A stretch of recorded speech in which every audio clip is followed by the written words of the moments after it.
அன்பு நண்பர்களுக்கு வணக்கம். Good afternoon everybody. Super. am I audible? ஆடிபிளாக இருக்கா?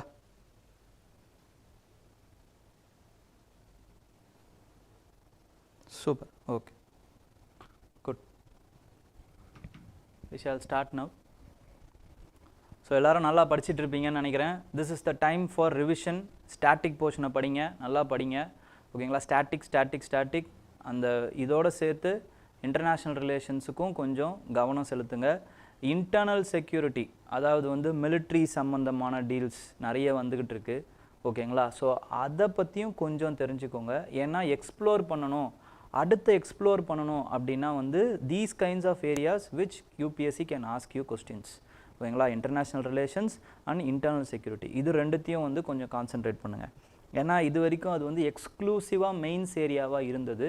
பட் இன்டர்நேஷ்னல் ரிலேஷன்ஸை இப்போ நல்லா எக்ஸ்ப்ளோர் பண்ண ஆரம்பிச்சிட்டாங்க. ஓகேங்களா? மெயின்ஸோடு சேர்த்து ப்ரிலிமினரிலையும் அதை கேட்க ஆரம்பிச்சிட்டாங்க. இன்டர்நேஷ்னல் ஆர்கனைசேஷன்ஸ் கேட்குறாங்க. அதுக்கப்புறமா வந்து with respect to relationship between India US relationship, அந்த இந்தியா வியட்நாம் ரிலேஷன்ஷிப், இந்த மாதிரியான கொஸ்டின்ஸும் வருது. ஓகேங்களா? அதுக்கப்புறம் ஜாகிரஃபி சம்மந்தப்பட்ட international relations, international organisations questions வருது. அதுக்கப்புறம் மேப்ஸ் இன் நியூஸ் வருது. இன்டர்நேஷ்னல் ரிலேஷன்ஸ்னால சில ஏரியாஸ் வந்து ஃபோக்கஸில் இருக்குது அப்படின்னா அந்த நியூஸ் வருது. ஃபார் எக்ஸாம்பிள், ஆஃப்ரிக்காவில் இருக்கக்கூடிய அந்த க்ரைசிஸை வச்சு நியூஸஸ் வந்துக்கிட்டு இருக்கு. ஸோ அதே மாதிரி அடுத்த லெவல் என்ன போகலாம் அப்படின்னு பார்த்தீங்கன்னா, with respect to internal security நம்ம கேட்க ஆரம்பிக்கலாம் அவங்க. அப்போ இன்டர்னல் செக்யூரிட்டி இந்த வாட்டி கொஞ்சம் ஒரு 2 கொஸ்டின் 3 கொஸ்டின் வரும்னு I am expecting. Okay, so அந்த இன்டர்னல் செக்யூரிட்டியில் இருக்கக்கூடிய அந்த ஆங்கிள்ஸை, preliminary angles, for example military equipments, அதுக்கப்புறம் மிலிட்ரி எக்ஸசைசஸ், போன வாட்டியே ஒரு கொஸ்டின் கேட்டாங்க. ஸோ அதனால தான் அந்த ட்ரெண்டு அந்த சைடு போயிருக்குன்னு நான் சொல்கிறேன். அப்போ அந்த சைடு போயிருக்குனாலே அடுத்த வாட்டி இன்னொரு 2-3 கொஸ்டின் எக்ஸ்ப்ளோர் பண்ணுவாங்க. So kindly focus on those areas which has been asked in the current affairsல ரிஃப்ளெக்ட் ஆன கொஸ்டின்ஸை கொஞ்சம் பாருங்கள். ஓகேங்களா? கொஞ்சம் அந்த இதெல்லாம் கொஞ்சம் பாருங்கள். அதுக்கப்புறம் ஒரு டேப்லர் காலம் போட்டுக்கோங்க. இந்தியா, அதுக்கப்புறம் அதர் கண்ட்ரீஸ், இந்தியா அதர் கண்ட்ரீஸோடைய அந்த எக்ஸசைசஸ், ஓகேங்களா, மிலிட்ரி எக்ஸசைசஸ் நேம்ஸை வந்து கொஞ்சம் பாருங்கள். டேப்லர் காலம் போட்டு அதை கொஞ்சம் ரிவைஸ் பண்ணுங்கள். அதுக்கப்புறம் வேறு இந்தியா போட்ட டீல்ஸ் என்னென்ன அப்படிங்கிறத பாருங்கள். ஃபார் எக்ஸாம்பிள், ரஃபேல் டீலாக இருக்கட்டும், அப்படி இல்லைனா வந்து SU-30, SU-57, F-35 இந்த டீல்ஸாக இருக்கட்டும். அதுக்கப்புறம் வந்து நியூக்ளியர் சப்மரைன்ஸ், ஓகேங்களா, நியூக்ளியர் சப்மரைன்ஸாக இருக்கட்டும், ஸ்கார்பியன் சப்மரைன்ஸாக இருக்கட்டும். ஸோ இந்த பேர், அதுக்கப்புறமா வந்து அதனுடைய டெக்னாலஜி, ஓகேங்களா, அந்த டெக்னாலஜி, ஏர் ப்ரொபல்ஷன், அந்த டெக்னாலஜி அதுவாக இருக்கட்டும். இது எல்லாமே வந்து ஓரளவுக்கு தெரிஞ்சு வச்சுக்கோங்க. இதிலேருந்து ஏதாச்சும் பொட்டென்ஷியல், இப்போ internal security with science and technology, இதை மர்ஜ் பண்ணுற மாதிரியான சில கொஸ்டின்ஸ் கூட கேட்குறதுக்கு வாய்ப்பு இருக்குது. ஸோ அதனால் இந்த டைமை, இந்த டேட்டை நல்லா குறித்து வச்சுக்கோங்க. நான் சொன்னேன்ல அப்படின்ட்டு 25th 26th நான் டிஸ்கஷன் வரப்போ நான் உங்களுக்கு சொல்லுவேன். ஓகேங்களா? So I am confident about it. இப்போ நம்ம நியூஸ்க்கு போயிடலாம். ஓகேங்களா? February 19, 2021. ஸோ இந்த நியூஸஸ் பார்க்க போகிறோம். So with respect to it,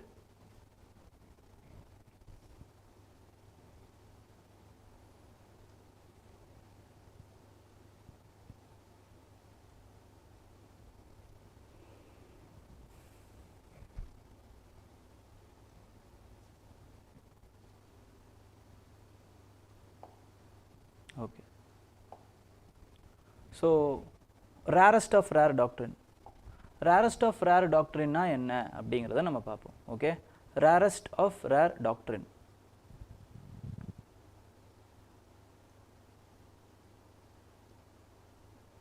so அது எங்கேருந்து வந்தது, அதோட ஆரிஜின் என்ன, அது எல்லாத்தையுமே நம்ம பார்க்கலாம்.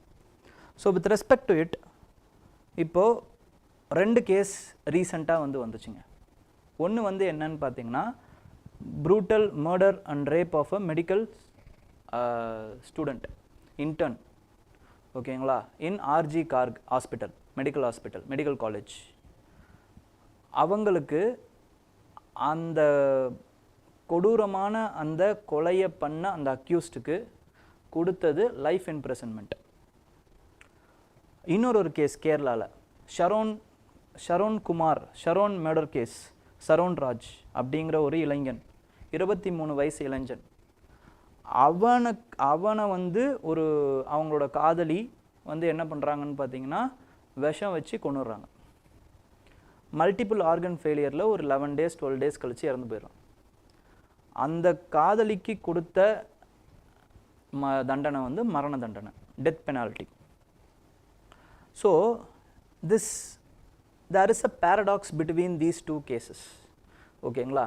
ஸோ இது ரெண்டுத்துலேயுமே வந்து பேரடாக்ஸ் இருக்குது. இது ரொம்ப கொடூரமான கேஸு, ஆனால் இதுக்கு லைஃப் இம்ப்ரிசன்மென்ட் கொடுக்குறாங்க.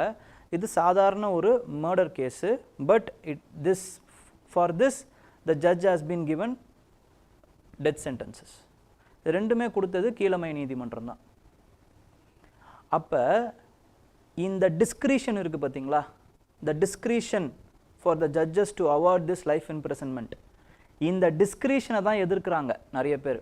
டெத் சென்டென்ஸ் ஓகே, காமனாக ஒரு டெத், இப்போ கொலை பண்ணுறவங்களுக்கெல்லாம் வந்து இன்டிஸ்கிரிமினேட்லி we will award death sentences-ன்னு சொல்லிட்டாங்கன்னு வச்சுக்கோங்களேன். அப்போ அது எல்லாருக்கும் பொதுவான ஒரு கேஸாக மாறிடும். ஆனால் கொலை பண்ணுறது ரேரஸ்ட் ஆஃப் ரேர் டாக்ட்ரினில் நாங்கள் வந்து என்ன பண்ண போகிறோம் அப்படின்னா வந்து டெத் சென்டென்சஸ் கொடுக்க போகிறோம் அப்படின்னு சொல்கிறாங்க. So here is where the problem lies, the discriminatory practices lies actually, இன்னும் சொல்ல போனால்.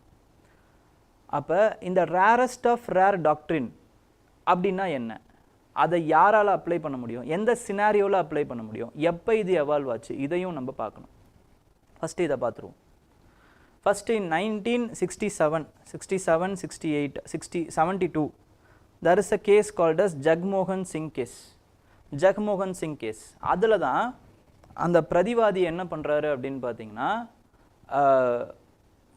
டெத் சென்டென்ஸே இருக்கக்கூடாது அப்படின்னு வாதாடுறாரு.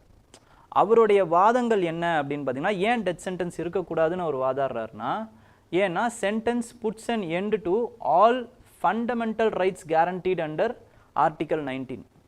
ஆர்டிகல் 19ல் கேரண்டி பண்ணப்பட்டிருக்க ஃபண்டமெண்டல் ரைட்ஸ் எல்லாமே வந்து அது இட் புட்ஸ் அன் எண்ட். ஆக்சுவலாக டெத் சென்டென்ஸ்னால் அவ்வளோதான், இட் cannot be reversed. மற்ற எல்லாமே ரிவர்ஸ் பண்ணலாம். Right to movement, right not to movement, right to speech, right to silence, இது எல்லா ரைட்டுமே இருக்குது, ரிவர்ஸ் பண்ண முடியும். But death sentence once it is awarded and it is done and dusted, you cannot bring back a dead man or woman alive. So அது ஒரு பெரிய problem.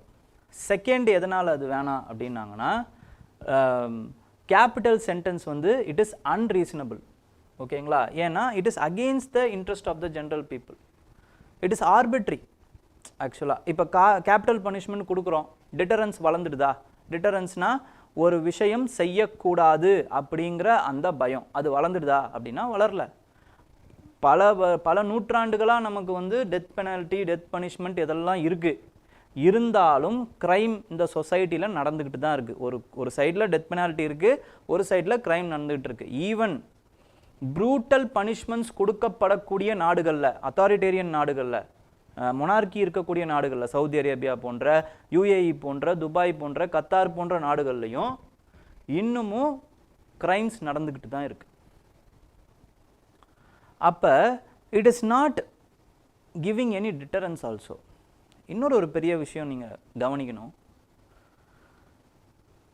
இப்போ தூக்கில் போடுறாங்க இல்லை அந்த மாதிரி வந்து போடப்படக்கூடிய குற்றவாளிகள் யாராக இருக்கிறாங்க அப்படின்னு பார்த்தீங்கன்னா, பெரும்பான்மையான குற்றவாளிகள் ஏழைகளாக இருக்காங்க. And there is a saying that capital punishment is only for those people who doesn't have capital. ஏன்னா அவங்க அண்டர் ட்ரையல்ஸாகவே இருப்பாங்க, அவங்களோட மனு ஏற்றுக்கொள்ளப்படாமல் இருக்கும், அவங்களுக்கு ஜாமீன் வழங்கப்பட முடியாத ஒரு சூழ்நிலையில் இருப்பாங்க. ஓகேங்களா? அவங்களோட மனு ஏற்றுக்கொள்ளப்பட முடியாமல் ஒரு 30 வருஷம் அவங்க அப்படியே வந்து இன்னைக்கு போட்டுருவாங்களோ நாளைக்கு போட்டுருவாங்களோன்னு அப்படியே இது பண்ணிக்கிட்டே இருப்பாங்க. ஒரு கஷ்டம் இருந்துக்கிட்டே இருக்கும். ஸோ இது ஒரு பெரிய ப்ராப்ளம். இதுக்கு தான் சுப்ரீம் கோர்ட் ரீசெண்டாக என்ன பண்ணாங்க டிசம்பர் மாதத்தில் அப்படின்னு பார்த்தீங்கன்னா, they gave a guidelines to the jails states என்ன பண்ணணும், ஒரு செல் ஒன்று போடணும், அதில் அந்த mercy petitions எல்லாத்தையுமே வந்து அரேஞ்ச் பண்ணுற மாதிரியான ஒரு செல். ஓகேங்களா? அதுக்கப்புறமா வந்து அதை கரெக்டாக வந்து அந்த கன்சர்ன்டு கவர்னருடைய செக்ரட்டரி பிரசிடெண்ட்டோட செக்ரட்டரிக்கு கொண்டு போய் சேர்க்குற பொறுப்பு அத்தாரிட்டியோடது. அதுக்கப்புறம் ஒருத்தர் தூக்கில் போட போகிறாங்க அப்படின்னா வந்து 15 நாளுக்கு முன்னாடி அவருக்கு வந்து அதை அறிவிச்சிடணும். அப்போ it will not inter their basic fundamental right to know ஆக்சுவலாக. அப்போ he or she will prepare their mind. நம்மளை வந்து தூக்கில் போட போகிறாங்க, நம்மளுக்கு வந்து இன்னும் 15 நாள் தான் வாழ்க்கை இருக்குது அப்படிங்கிற அந்த ஒரு விஷயத்துக்கு they will come into the reality. அப்படி இல்லைனா காலைல எழுந்தோடனே இப்போ தூக்கில் போட்டுருவாங்களோ அப்போ தூக்கில் போட்டுருவாங்களோ அப்படின்னு டெய்லியும் அந்த ஒரு நரக வேதனையிலே தான் அவங்க வாழ்ந்துக்கிட்டு இருப்பாங்க. ஸோ இப்போ ரீசெண்டாக வந்து என்ன ஆச்சு அப்படின்னு பார்த்தீங்கன்னா, இப்போ ராஜீவ்காந்தி கொலை வழக்கு அவங்களுடைய கன்விக்ஸில் 6 பேரையும் வெளில கொண்டு வந்தாங்க. ஏன் வந்து வெளியே விடுறாங்க அப்படின்னா, they have been awarded to death sentence but they have been pardoned not by president but by judiciary. எப்படி pardon பண்ணுறாங்க? by using complete justice 142 article இருக்குல்ல, அதை வச்சு இவங்க வெளில கொண்டு வராங்க. ஏன்னா ஆல்ரெடி டபுள் இம்ப்ரிசன்மெண்ட், அவங்க லைஃப் இம்ப்ரிசன்மெண்ட் பார்த்துட்டாங்க. மோர் தேன் டபுள் இம்ப்ரிசன்மெண்ட். ஒரு இம்ப்ரிசன்மெண்ட் அப்படிங்கிறது லைஃப் இம்ப்ரிசன்மெண்ட்டுங்கிறது 14 வருஷம், 30 வருஷத்துக்கு மேலே அவங்க இந்த ஜெயிலே இருக்காங்க. இதுக்கு மேலே அவங்களுக்கு நீங்கள் தூக்கில் போட்டிங்கன்னா it amounts to double jeopardy. This is against the fundamental right article 20.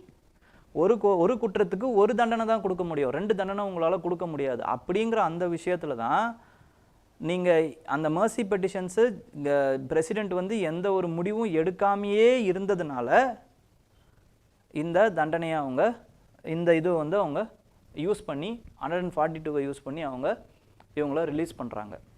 இந்த மாதிரி எக்கச்சக்கமான பேர் வந்து டெத் சென்டென்ஸ்லேருந்து அந்த டைமில் அந்த பேட்சில் வந்து வெளியே விட்டாங்க ஆக்சுவலாக. ஏன்னா they have served their sentence actually. So அதே மாதிரி தான் இப்பயும் இருக்குமா? Sir there is a discretion for judges. அது ஒரு பெரிய ப்ராப்ளம்ஸ் ஆஃப் டெத் பெனால்ட்டி. இதெல்லாம் இப்போ evolution of rarest of rare டாக்டரினுக்கு வருவோம். ஸோ அது என்ன பண்ணுறது, எப்படி முடிவெடுக்கப்படுறதுன்னு தெரியலை அப்படின்ட்டு தான் வந்து ஜக்மோகன் கேஸில் வாதாடுறாங்க. பட் அந்த அந்த அந்த பெட்டிஷனை வந்து சுப்ரீம் கோர்ட் நிராகரிச்சிடுறாங்க.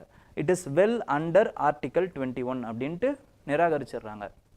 அதுக்கப்புறமா ஒரு கேஸ் வருது. அந்த கேஸ் தான் ரொம்ப ரொம்ப இம்பார்ட்டன்ட். 2 கேஸ் அதுக்கப்புறம் வர்றது ரொம்ப இம்பார்ட்டன்ட். ஃபஸ்ட்டு வந்து பச்சன் சிங் கேஸ் அப்படின்னு ஒரு கேஸ் வருது. அந்த கேஸில் தான் Supreme Court is arriving rarest of rare doctrine. எல்லா கேஸுக்கும் நாங்கள் டெத் பெனால்ட்டி கொடுக்க மாட்டோம், பட் ரேரஸ்ட் ஆஃப் ரேர் கேஸுகளுக்கு தான் நாங்கள் வந்து டெத் பெனால்ட்டி கொடுப்போம் அப்படின்னு சொல்கிறாங்க. பட் அந்த ரேரஸ்ட் ஆஃப் ரேர் டாக்டரினா என்னன்னு அந்த பச்சன் சிங் கேஸில் சொல்லலை. அதுக்கப்புறம் மிச்சா சிங் கேஸ் அப்படின்ட்டு வந்து ஒரு கேஸ் வருது. ஓகேங்களா? மச்சி சிங் கேஸ்னு ஒரு கேஸ் வருது. அதில் தான் கோர்ட் ஆஸ் டிஃபைனிங் 5 டிஃபைன் பண்ணல, அப்போ கூட ஐடென்டிஃபை பண்ணுறாங்க 5 categories of crime comes under the punishment for rarest of rare doctrine அப்படின்ட்டு.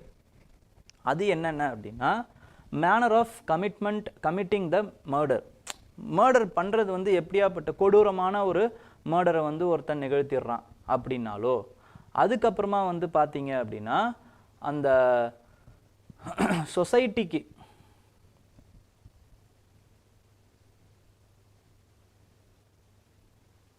மோட்டிவ் ஆஃப் த மர்டர் வந்து ரொம்ப ஒரு டிப்ரைவிட்டி, ஓகேங்களா, ஒரு குந்தகம் விளைவிக்கிற மாதிரியான ஒரு செயலாக இருக்குது. ஓகேங்களா, பொது இதுக்கு.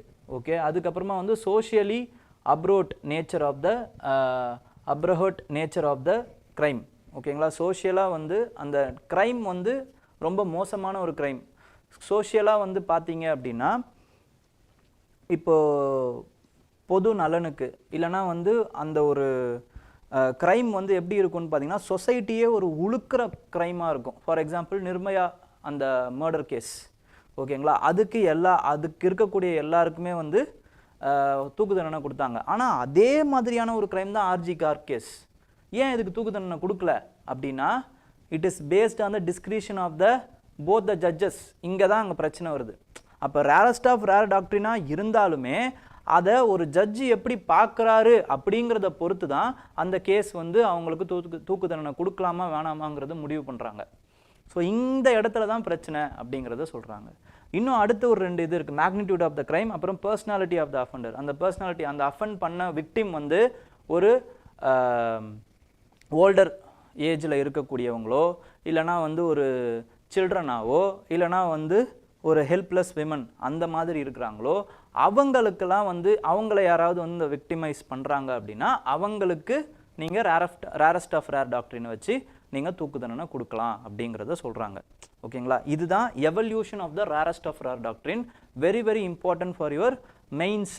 ஓகேங்களா? மெயின்ஸுக்கு ரொம்ப ரொம்ப இம்பார்ட்டன்ட். ஃபிலிம்ஸில் கூட ரேரஸ்ட் ஆஃப் ரேர் டாக்ட்ரின் அப்படிங்கிற அந்த இது எந்த கேஸில் எவல்யூஷன் ஆச்சு, எந்த கேஸில் சொல்லப்பட்டிருக்குன்னு ஒரு கேள்வி கேட்கலாம். ஓகேங்களா? பச்சன் சிங் கேஸ். ஓகே,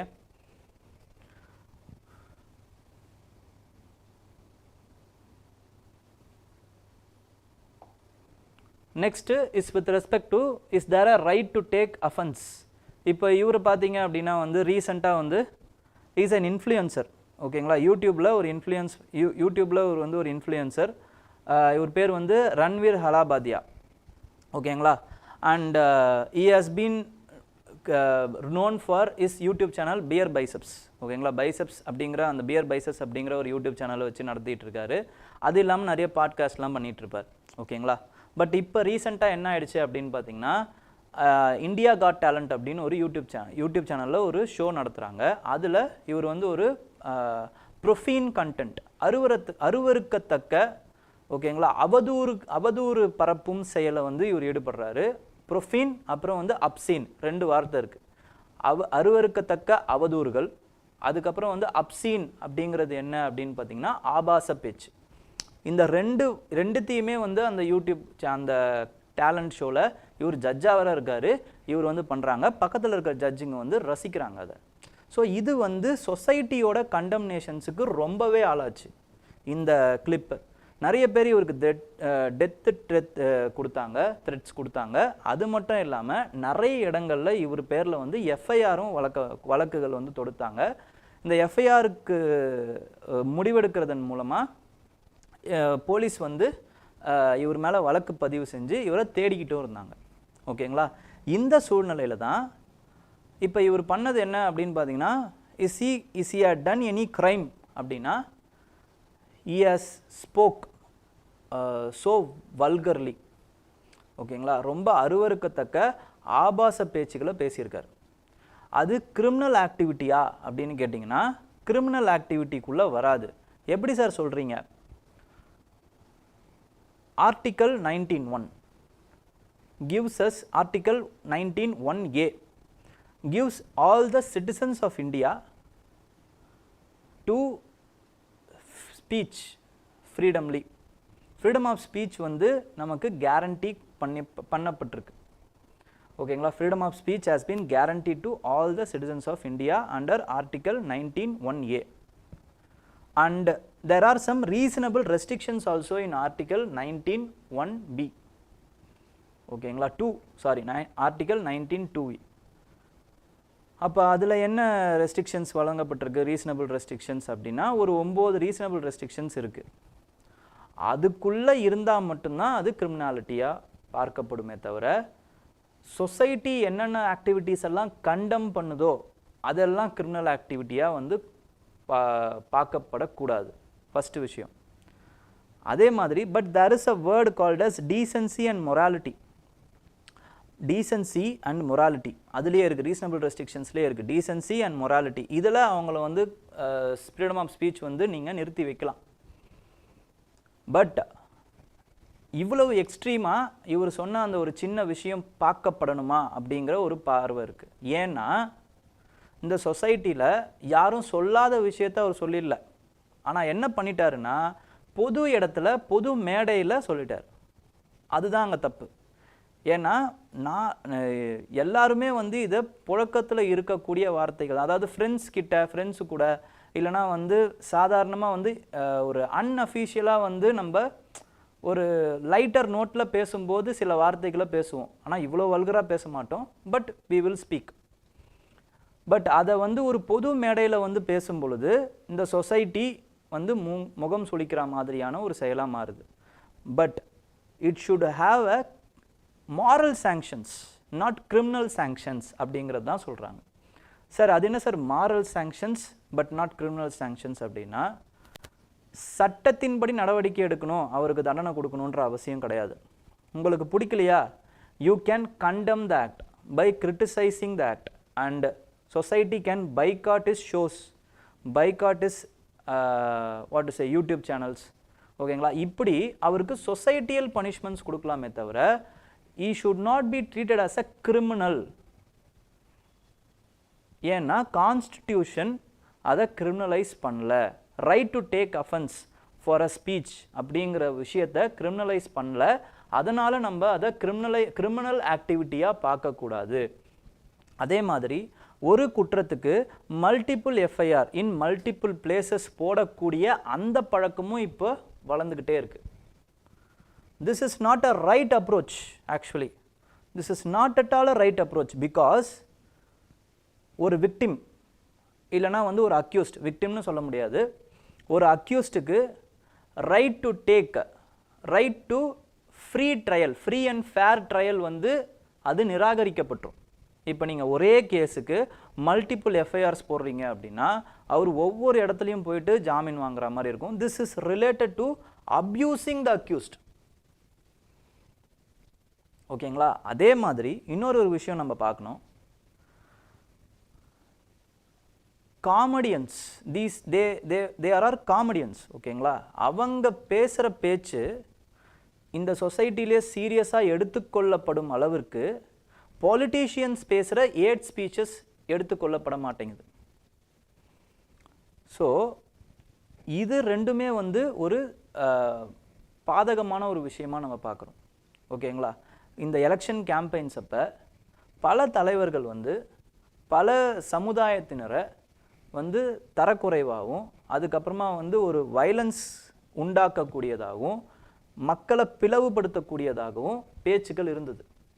ஆனால் மற்ற தலைவர்களோ சுப்ரீம் கோர்ட்டோ இல்லைனா வந்து எலெக்ஷன் கமிஷனோ அவங்க மேலே ஒரு நடவடிக்கையும் எடுக்காமல் சும்மா தான் இருக்காங்க. இது சொசைட்டியே பிளவுபடுத்தக்கூடிய ஒரு செயலாக இருக்கும். ஆனால் இருந்தாலும் சும்மா இருக்காங்க. பட் காமெடியன்ஸ் இந்த மாதிரி பேசும்போது நம்ம ரியாக்ட் பண்ணுறது, இது வந்து நம்மளுடைய சேனலை தப்பாக பயன்படுத்துகிறோமோ அப்படிங்கிற அந்த கேள்வியும் நமக்கு எழுப்புது அப்படின்ட்டு இந்த மாதிரி நிறைய விஷயங்களை இந்த இதில் பேசியிருக்காங்க. ஓகேங்களா, this is a beautiful article which all can read. ஓகேங்களா, இந்த நான் சொன்ன இந்த லைனில் தான் இதெல்லாம் பேசியிருக்காங்க. ஒரு வாட்டி படிங்க. It will be useful for the arguments. யார் யாரெல்லாம் இன்டர்வியூ போகிறீங்களோ அவங்களும் இந்த ஆர்குமெண்ட்ஸை நீங்கள் எடுத்து வைக்கலாம். ஓகேங்களா, next SC stays Lokpal order on power over SC judges. Lokpal என்ன பண்ணுறாங்க அப்படின்னு பார்த்தீங்கன்னா, they ordered that they will bring the high court judges under the jurisdiction. ஓகேங்களா, ஹை கோர்ட் ஜட்ஜஸும் வந்து எங்களோட ஜூரிஸ்டிக்ஷனுக்குள்ளே வருவாங்க, ஆன்டி கரப்ஷன் அம்பட்ஸ்மேன் அந்த ஜூரிஸ்டிக்ஷன்ஸ்குள்ளே வருவாங்கன்னு இன்டர்பிரேட் பண்ணுறாங்க. ஓகேங்களா, எப்படி இன்டர்பிரேட் பண்ணுறாங்க அப்படின்னு பார்த்தீங்கன்னா, ஆனால் இது வந்து செல்லாது அப்படின்னு சுப்ரீம் கோர்ட் அறிவிச்சிடுறாங்க. பட் ஏன் இன்டர்பிரேட் பண்ணுறாங்கங்கிறத நம்ம பார்க்கணும் ஃபஸ்ட்டு. ஏன்னா ஹைகோர்ட் இருக்குல்ல, that has been in existence. ஓகேங்களா, in existence before the independence itself. எப்படி எக்ஸிஸ்டன்ஸில் இருக்குது? Through acts. என்னென்ன ஆக்டில் வந்து இது வந்து வருது அப்படின்னு பார்த்தீங்கன்னா, it came under the acts called as Indian High Courts Act, அப்புறம் Government of India Act, அப்புறம் Letter Patent of the British Monarch. இதன் மூலமாக வந்து இந்த ஹை கோர்ட்ஸ் வந்து எஸ்டாப்ளிஷ் பண்ணப்பட்டிருக்கு. அண்ட் கான்ஸ்டிடியூஷனில் என்ன சொல்கிறாங்கன்னா, 214 ஆர்டிகல் 214ல் high court can exist for all the states. ஒரு ஸ்டேட்டுக்கு ஒரு ஹை கோர்ட் இருக்கலாம்னு சொல்கிறாங்க. பட் இட் இஸ் நாட் நாம். ஓகேங்களா, கம்பல்சரி கிடையாது. ஒவ்வொரு ஸ்டேட்டுக்கும் ஒரு ஹைகோர்ட் இருந்தே ஆகணும்னு சொல்லலை, ஒரு ஸ்டேட்டுக்கு ஒரு ஹைகோர்ட் இருக்கலாம்னு சொல்கிறாங்க. ஓகேங்களா, அப்போ they are only recognizing, constitution என்ன பண்றாங்கன்னு பார்த்தீங்கன்னா only recognizing the existing high courts. But in case of Supreme Court, it is that the story is different. Article 124, Article 124 of the Constitution என்ன பண்ணுது அப்படின்னு பார்த்தீங்கன்னா it establishes the Supreme Court. அதுக்கு முன்னாடி supreme court அப்படிங்கிற ஒரு organisation கிடையாது. ஓகேங்களா? இதுக்கு அப்புறமா தான் என்ன பண்ணுறாங்க அப்படின்னு பார்த்தீங்கன்னா அதை எக்ஸிஸ்டன்ஸுக்கு கொண்டு வராங்க. ஸோ அதனால் இட் இஸ் அ கான்ஸ்டிடியூஷனல் பாடி அப்படிங்கிறதுனால Supreme Court and Chief Justice of India doesn't comes under the Lokpal, but according to section 14 of the Lokpal Act, அந்த டெஃபினிஷனுக்குள்ள High Courtum வர்றதுனால High Court and its judges will be under the purview of the Ombudsman Lokpal அப்படின்ட்டு. அந்த 14 section 14 என்ன சொல்லுது அப்படின்னா section 14 notes that Lokpal உடைய jurisdiction that any person who is or has been chairperson or member or officer or employee in any body, board, corporation or authority or company or society, trust, autonomous body established by an act ன்றாங்க. அப்போ high court is established by an act before independence. So அதனால் இந்த கருத்தை வச்சு என்ன பண்ணுறாங்கன்னு பார்த்தீங்கன்னா high கோர்ட்டும் any பர்சனுக்கு சமம் தான். அதனால் ஹை கோர்ட்டில் இருக்கக்கூடிய judges will comes under the purview of this ombudsman அப்படின்ட்டு வந்து ஒரு இன்டர்பிரிட்டேஷன் லோக்பால் வந்து கொடுக்குது. பட் இந்த இன்டர்பிரிட்டேஷன் தவறு, இது செல்லாது. ஏன்னா judges of the high court are also appointed based on the constitution. So கான்ஸ்டிடியூஷனால் வந்து உருவாக்கப்படுறதுனால அப்பாயிண்ட் பண்ணப்படுறதுனால அவங்க அந்த ஆம்பிக்டுக்குள்ளே வரமாட்டாங்க. ஃபஸ்ட்டு விஷயம். லா மூலமாக பண்ணல, அப்பாயிண்டட் பை கான்ஸ்டிடியூஷன். அதனால் லாவுக்கும் இதுக்கும் சம்மந்தம் இல்லை. இட் இஸ் அப்சேன் இன்டர்பிரிட்டேஷன் அப்படின்ட்டு வந்து சுப்ரீம் கோர்ட் இதை தடை பண்ணுறாங்க. இன்னொரு விஷயம் என்னென்னா it is against independence of the judiciary. Independence of the ஜுடிஷரிக்கு இது தடையாக இருக்கும். இந்த ரெண்டு விஷயத்தினால லோக்பால் வந்து வரக்கூடாது. லோக்பால் வந்து அதோட ஜூரிஸ்டிக்ஷன் ஹைகோர்ட்டுக்குள்ளே வரக்கூடாது அப்படின்ட்டு வந்து இன்ட்ரிமாக வந்து தடை பண்ணி வைக்கிறாங்க. ஓகேங்களா? ஸோ அடுத்தடுத்து என்ன ஆகுதுங்கிறத பொறுத்திருந்து பார்ப்போம். இப்போதைக்கு இந்த ஆர்டர் இருக்குது, இந்த ஆர்டரை தடை பண்ணி வச்சுட்டாங்க. Okay, next financial toxicity of the cancer care in India. இப்போ ஒரு கேன்சர்னு எடுத்துக்கோங்க. ஒரு கேன்சர் வருது ஒருத்தருக்கு அப்படின்னா அந்த கேன்சரோட ட்ரீட்மெண்ட் இருக்குது பார்த்தீங்களா, அது ஒரு என்டையர் ஜென்ரேஷன் வெல்த்தை வந்து அழிக்கிறதுக்கான வாய்ப்புகள் நிறைய இருக்குது. இப்போ கொஞ்சம் கொஞ்சமாக சிறுவ சேர்த்து ஒரு நிலம் வாங்குறாங்க, ஒரு வீடு கட்டுறாங்கன்னு வச்சுக்கோங்க.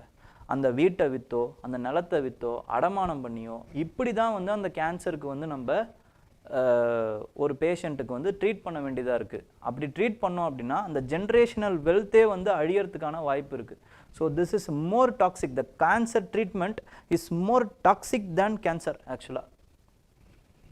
ஓகேங்களா? இப்போது இந்த மாதிரியான விஷயங்களை நம்ம எப்படி சரி பண்ணலாம்? ஃபர்ஸ்ட் ஆஃப் ஆல் கேன்சரோடைய அந்த விஷயத்தை சீக்கிரம் ஏர்லி டிடெக்ஷன் இருந்துச்சுன்னு வச்சுக்கோங்களேன், உங்களால் ஈஸியாக வந்து அது ஒரு சின்ன ஒரு கட்டி மாதிரியே உங்களால் வந்து ட்ரீட் பண்ணி ஈஸியாக உங்களால் அதுலேருந்து வெளில வந்துட முடியும். அது எப்போ வந்து 4th ஸ்டேஜுக்கு போதோ, 3rd ஸ்டேஜ்லேருந்து 4th ஸ்டேஜுக்கு போதோ அப்போ தான் நம்மளால் ஒன்றும் பண்ண முடியாது. So early treatment, early detection. Early detection எப்படி பண்ணுறது? பீரியாடிக் அந்த ஃபுல் பாடி செக்கப், இந்த மாதிரியான விஷயங்களை நம்ம செலவு பண்ணுறது நல்லது. அப்போ ஒரு ஃபுல் பாடி செக்கப்புக்கு ஒரு 10,000 செலவு பண்ணிடலாம். அதுவும் வந்து 4 வருஷத்துக்கோ இல்லை 3 வருஷத்துக்கு ஒரு வாட்டி பண்ணால் போதுமானது. ஒரு 10,000 பண்ணிடலாம். கேன்சர் வந்து 4வது ஸ்டேஜில் இருக்கீங்க அப்படின்னா அப்போது ஆகிற செலவு இருக்குது பார்த்தீங்களா, பாலியேட்டிவ் கேராக இருக்கட்டும், இல்லை கீமோதெரப்பியாக இருக்கட்டும், இல்லை இன்பேஷண்ட் அவுட் பேஷண்ட் செலவாக இருக்கட்டும், காசு இது மாத்திரை மருந்தாக இருக்கட்டும், இதோடைய செலவு is enormous actually. So we cannot afford those kinds of things, and the psychological, emotional problems which the loved ones is facing, அதுவும் enormous. So you cannot take cancer lightly. அப்போ அவுட் ஆஃப் பாக்கெட் எக்ஸ்பெண்டிச்சர் அதிகமாக இருக்கிறதுனால நம்ம நிறைய அந்த insurance கவரேஜையுமே வந்து நம்ம what to say, you have to take it more seriously. Ayushman Bharat அப்படிங்கிற அந்த இன்சூரன்ஸ் கவரேஜ் இருக்கு. But there is a problem with that insurance coverage, which is it covers only inpatient cost. Outpatient cost அதிகம் ஆக்சுவலாக. ஒரு patient வெளில போயிட்டு மாத்திரை மருந்து வாங்குறதா இருக்கட்டும், தங்குறதா இருக்கட்டும், அதுக்கப்புறம் போயிட்டு வர செலவாக இருக்கட்டும், ட்ராவல் எக்ஸ்பென்சஸ் இதெல்லாம் இருக்கட்டும், இதெல்லாம் என்ன பண்ணுறாங்கன்னு பார்த்தீங்கன்னா சில ஸ்டேட்ஸில் அதையுமே வந்து கவர் பண்ணுறாங்க. ஓகேங்களா? those states are complementing the center's Ayushman Bharat scheme. For example, in the states like Himachal Pradesh, travel, cancer patients travel பண்ணுற அந்த செலவு வந்து completely free for them. ஓகேங்களா? இந்த மாதிரியான விஷயங்கள்லாம் இருக்குது. இதையும் நம்ம இந்தியா ஃபுல்லாக வந்து செயல்படுத்த முடியும். அதே மாதிரி சென்டர் என்ன பண்ணணும் அப்படின்னு பார்த்தீங்கன்னா, சென்டர் இல்லைனா வந்து அவங்களுடைய ஹெல்த் எக்ஸ்பெண்டிச்சர் ஷுட் இன்க்ரீஸ். இப்போதைக்கு 2% தான் ஆஃப் த ஜிடிபி இருக்குது. அதை வந்து இன்னும் இன்க்ரீஸ் பண்ணணும் ஆக்சுவலாக. நெக்ஸ்ட்டு சென்டர் வந்து உள்ளே கொண்டு வர வரைக்கும் NGOs can play a sensible role. ஓகேங்களா? என்ஜிஓஸ் என்ன பண்ணலாம், பல்காக வந்து கேன்சர் ட்ரக்ஸை வந்து வாங்கும்போது அது வந்து ஒரு டிஸ்கவுண்டட் ப்ரைஸில் கிடைக்கும். எல்லாருமே கேன்சர் பேஷண்ட்ஸு வந்து பல்காக வாங்க முடியாது. பட் ஒரு என்ஜிஓவால் பல்காக வாங்கி அந்த கேன்சர் பேஷண்ட்ஸுக்கு வந்து டிஸ்ட்ரிபியூட் பண்ண முடியும். Like that they can do.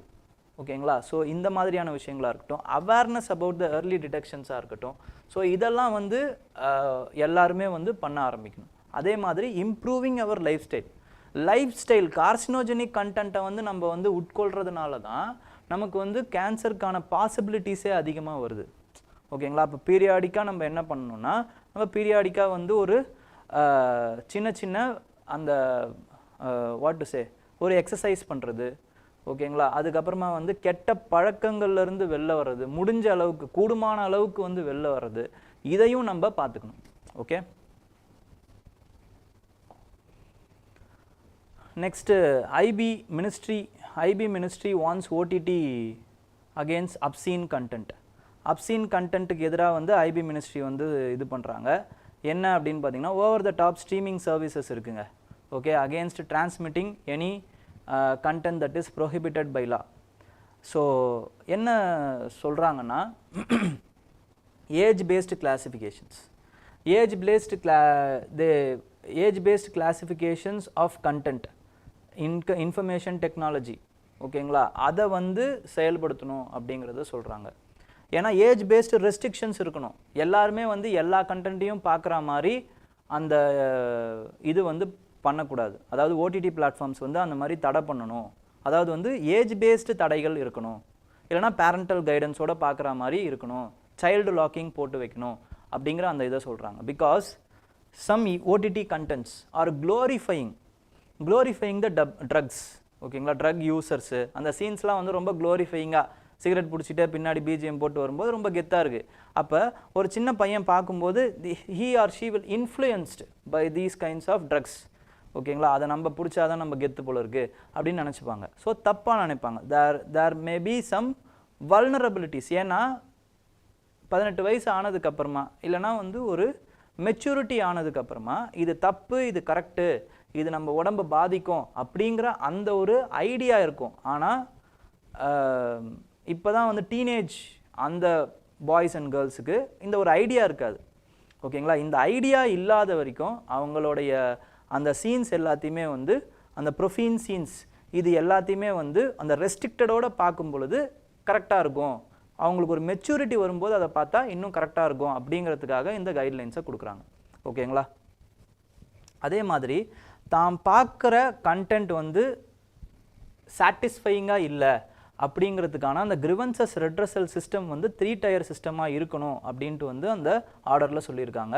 User வந்து என்ன பண்ணலான்னா, if he or she is seeing a content and he is offended by this content, அப்போ அந்த கண்டென்ட்டுக்கு எதிராக வந்து அந்த மெக்கானிசம் வேணும் அப்படின்னா ஃபஸ்ட்டு வந்து அந்த ஓடிடி பிளாட்ஃபார்ம் ரெகுலேட்டர்கிட்டே வந்து சொல்லலாம். ஃபஸ்ட் அப்ரோச் அது பிளாட்ஃபார்ம். அதுக்கப்புறமா வந்து செகண்ட் வந்து என்ன பண்ணலாம்னா செல்ஃப் ரெகுலேட்டிங் பாடி கிட்ட சொல்லலாம். தேர்ட் வந்து என்ன பண்ணலாம் அப்படின்னா வந்து inter departmental committee of the union government கிட்ட போகலாம். ஸோ இது இந்த விஷயத்தை பிலிம்ஸில் கேட்குறதுக்கு நிறையவே வாய்ப்பு இருக்குது. ஓகேங்களா?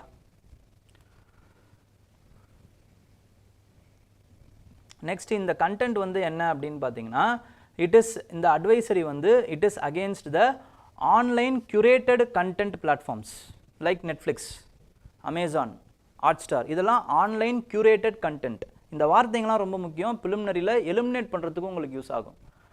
Not self user generated contents like YouTube. ஓகேங்களா, யூசரே ஒரு கண்டென்ட்டை ஜென்ரேட் பண்ணலாம் யூடியூப்ல, அப்லோட் பண்ணி வெளியிடலாம். ஓகேங்களா, பட் நெட்ஃப்ளிக்ஸ்லலாம் அது வந்து கியூரேட்டட் கண்டென்ட், அதுக்காகவே தயாரிக்கப்பட்டு ப்ரொஃபஷ்னலாக வந்து தயாரிக்கப்படுற கண்டென்ட், அந்த மாதிரியான கண்டென்ட். ஓகேங்களா, அதுக்கு தான் இப்போ அட்வைசரி விட்டுருக்காங்க. இப்படிங்கிற இந்த டிஃப்ரென்ஸையும் நீங்கள் புரிஞ்சுக்கணும். ஓகே, இந்த 2 சென்டென்ஸை கேட்குறதுக்கு வாய்ப்பு இருக்குங்க. நெக்ஸ்ட் வந்து என்விரான்மெண்ட்.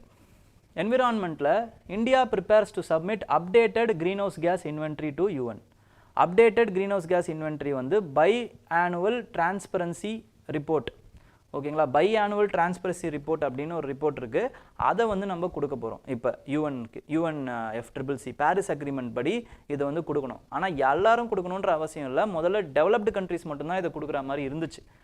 இப்போ வந்து என்னன்னு பார்த்தீங்கன்னா, ஆஃப்டர் பாக்கு எவ்ரிபடி ஷுட் சப்மிட் அப்படிங்கிற அந்த ஒரு கன்சென்சஸுக்கு வந்திருக்காங்க. அதாவது பாக்குலேயே சப்மிட் பண்ணுன்ற கன்சென்ஸுக்கு வந்தாங்க. நிறைய கண்ட்ரிஸால் சப்மிட் பண்ண முடியல, இந்தியா உட்பட. அப்போ இந்த ஒரு சென்டென்ஸ் நல்லா ஞாபகம் வச்சுக்கோங்க. பாக்கு all countries where to have submitted their BTRs by December 2024.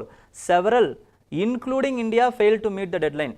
BTR பாக்குல இந்தியா சப்மிட் பண்ணிடுச்சு அப்படிங்கிற ஒரு ஸ்டேட்மெண்ட் இருந்தால் then it is false in prelims.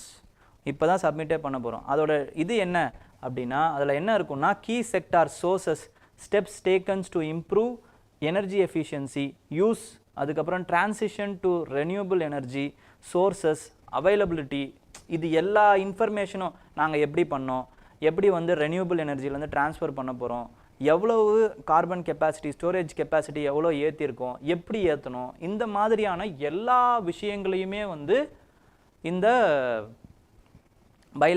By annual அந்த ரிப்போர்ட்டில் வந்து நம்ம கொடுக்க போகிறோம், டிரான்ஸ்பரன்சி ரிப்போர்ட். ஓகே, இதுக்கு முன்னாடியும் இதே மாதிரி இந்தியா வந்து பீரியாடிக்கலி ரிப்போர்ட் சப்மிட் பண்ணிட்டு தான் இருந்தாங்க. அந்த ரிப்போர்ட்ஸுக்கு பேர் வந்து நேஷ்னல் கம்யூனிகேஷன்ஸ், அப்புறம் பை ஆனுவல் அப்டேட் ரிப்போர்ட்ஸு. ஆனால் அதுக்கும் இதுக்கும் என்ன டிஃப்ரென்ஸ்னு பார்த்தீங்கன்னா, பிடிஆருக்கு தேர் இஸ் அந்த ஒரு கமிட்டி இருக்குது. ஓகேங்களா, அந்த கமிட்டி என்ன பண்ணுன்னா, technical committee, independent committee will view. ஓகேங்களா, இவங்க சொல்கிறது கரெக்டு தானா, இல்லை இது கரெக்டாகவே பண்ணியிருக்காங்களா அப்படிங்கிற அந்த வியூ, அந்த ரிவ்யூ வந்து பண்ணுவாங்க. அதுதான் இந்த ரெண்டுத்துக்குமான வித்தியாசம். ஓகேங்களா,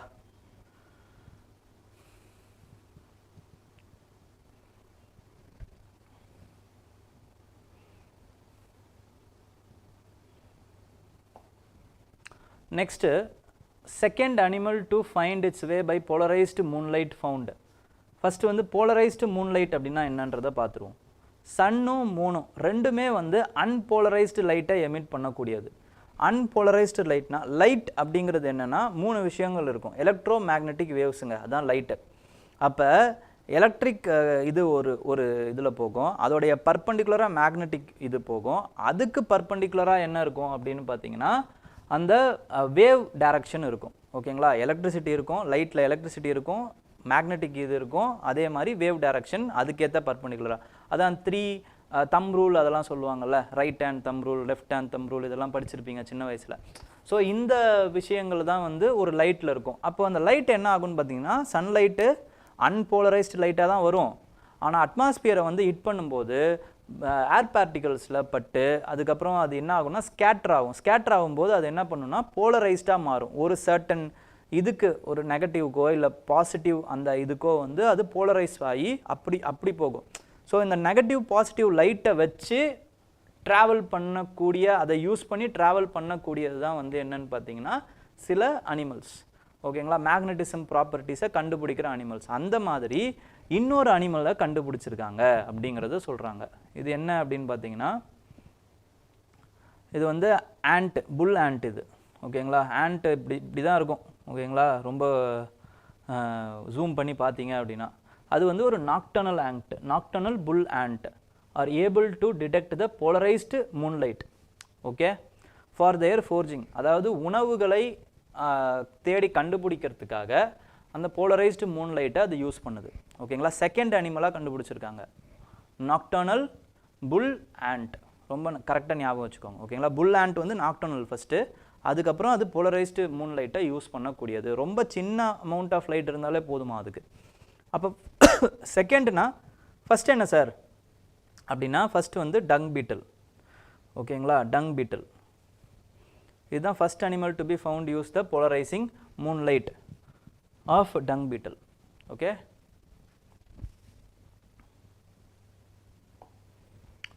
next on building resilient telecom infrastructure.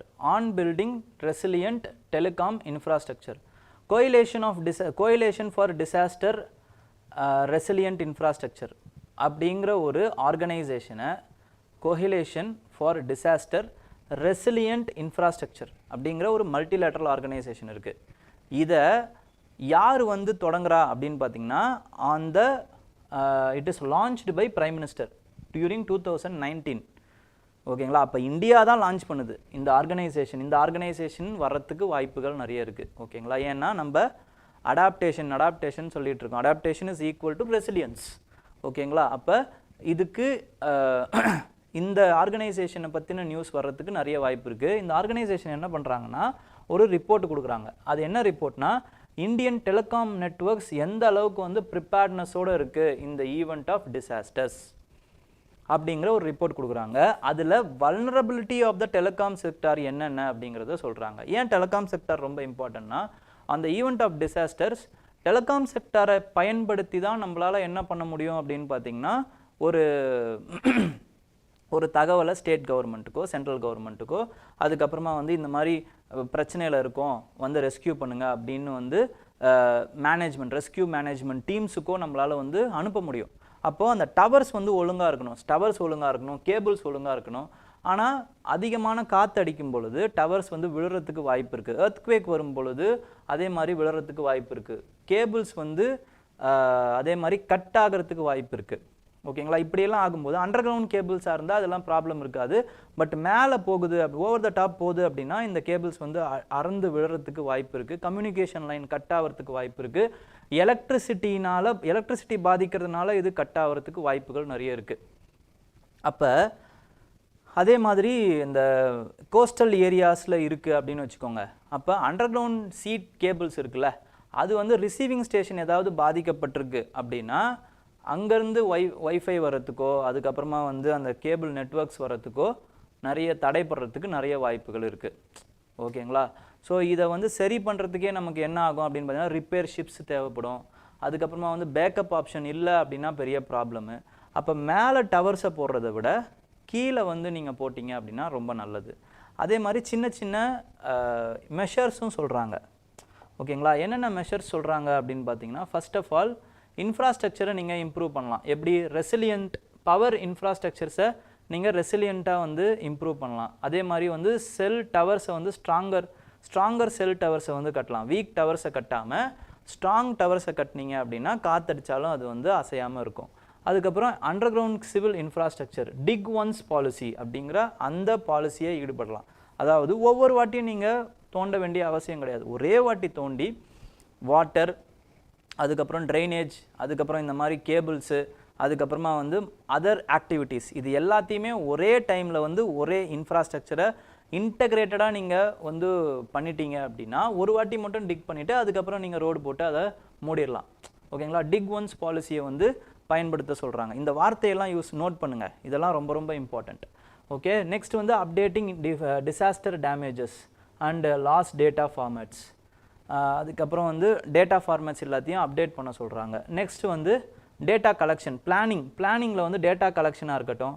அதே மாதிரி இப்போ நீங்கள் ஏதோ ஒரு இன்ஃப்ராஸ்ட்ரக்சர் கட்டுறீங்க அப்படின்னாலுமே அந்த இன்ஃப்ராஸ்ட்ரக்சருடைய ப்ரொஃபைலை தெரிஞ்சு அதுக்கேற்ற மாதிரி பண்ணலாம். எல்லாத்துக்குமே நீங்கள் ஒரு ஸ்ட்ராங்கான செல் டவர் வேணுன்ற அவசியம் கிடையாது. பட் அதிகமாக காத்தடிக்கக்கூடிய பொட்டென்ஷியல் இருக்கிற ஒரு ஏரியா அங்கே நீங்கள் வீக் டவரை பயன்படுத்த முடியாதுல்ல.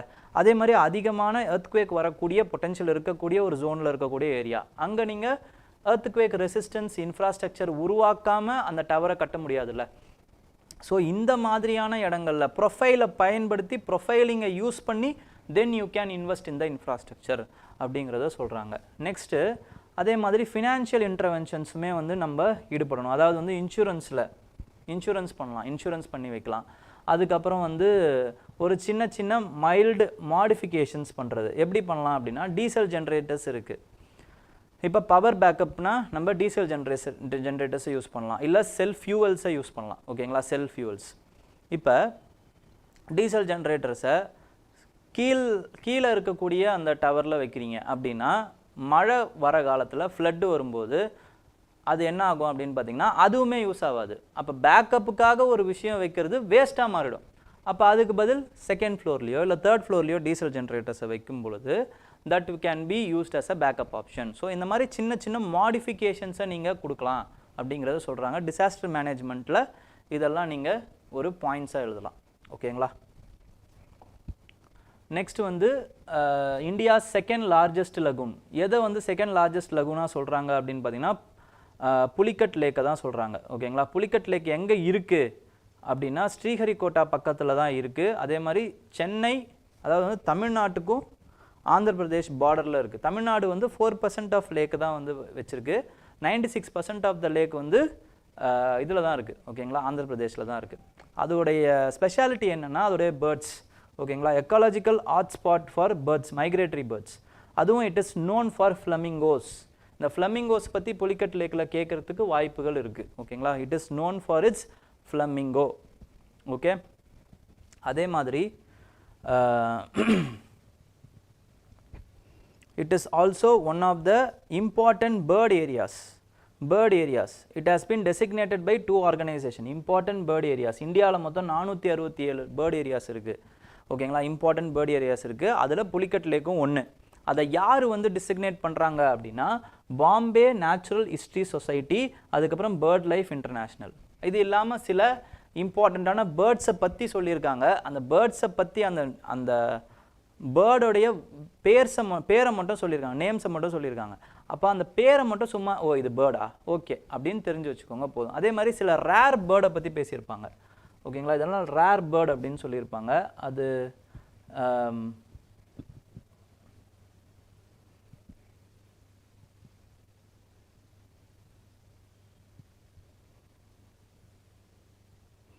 பார்-டெய்ல்டு காட்வில்ஸ், இந்த மாதிரியான பேர்ட்ஸ்லாம் இருக்குல்ல, இதெல்லாம் கொஞ்சம் ரேர் பேர்ட்ஸ் அப்படின்னு சொல்லியிருப்பாங்க. ஓகேங்களா, ஸோ இதெல்லாம் கொஞ்சம் தெரிஞ்சு வச்சுக்கலாம்.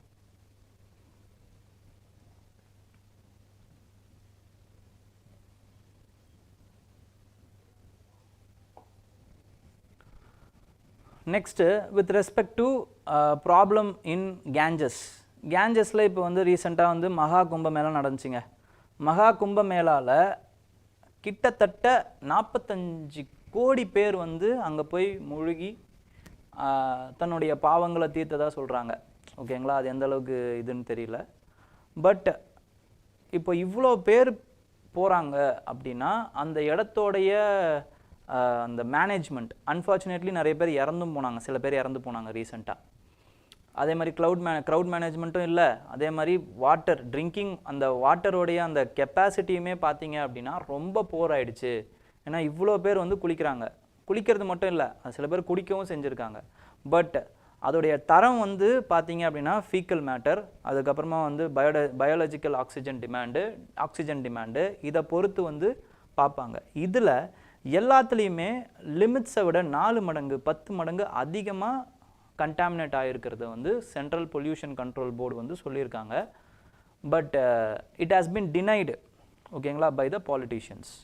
ஓகே, டினையபிலிட்டி இல்லாமல் நம்ம எப்படி வந்து அந்த இவ்வளோ இம்பார்ட்டண்ட்டான ஒரு ரிவரை, ஒரு ரிசோர்ஸை நம்ம எப்படி வந்து பொல்யூஷன் இல்லாமல் பாதுகாக்கிறது அப்படிங்கிற அந்த அப்ளிகேஷன் ஆஃப் த ரிசோர்ஸ் இல்லை யூசேஜ் ஆஃப் த ரிசோர்ஸ் இருந்தது அப்படின்னா ரொம்ப நல்லது அப்படிங்கிற மாதிரி இந்த இதில் சொல்லியிருப்பாங்க. வேறு எதுவும் பெருசாக இம்பார்ட்டண்ட் இல்லை. பட் இதில் இம்பார்ட்டண்ட்டான விஷயம் இந்த ஃபீக்கல் குளோரிஃபார்ம் லெவல்ஸ். இந்த குளோரிஃபார்ம் லெவல்ஸ் வந்து எவ்வளோ இருக்கணும் அப்படின்னா, பெர்மிசிபிள் லிமிட் வந்து 2500 யூனிட்ஸ் தான் இருக்கணும். ஓகேங்களா, ஆனால் எவ்வளோ இருந்திருக்கு அப்படின்னு பார்த்தீங்கன்னா 11,000 யூனிட்ஸ் இருந்திருக்கு. யமுனாவில் இன்னும் அதிகம் 33,000 யூனிட்ஸ் இருந்திருக்கு. ஓகேங்களா, ஸோ இதெல்லாம் ரொம்ப இம்பார்ட்டண்ட்.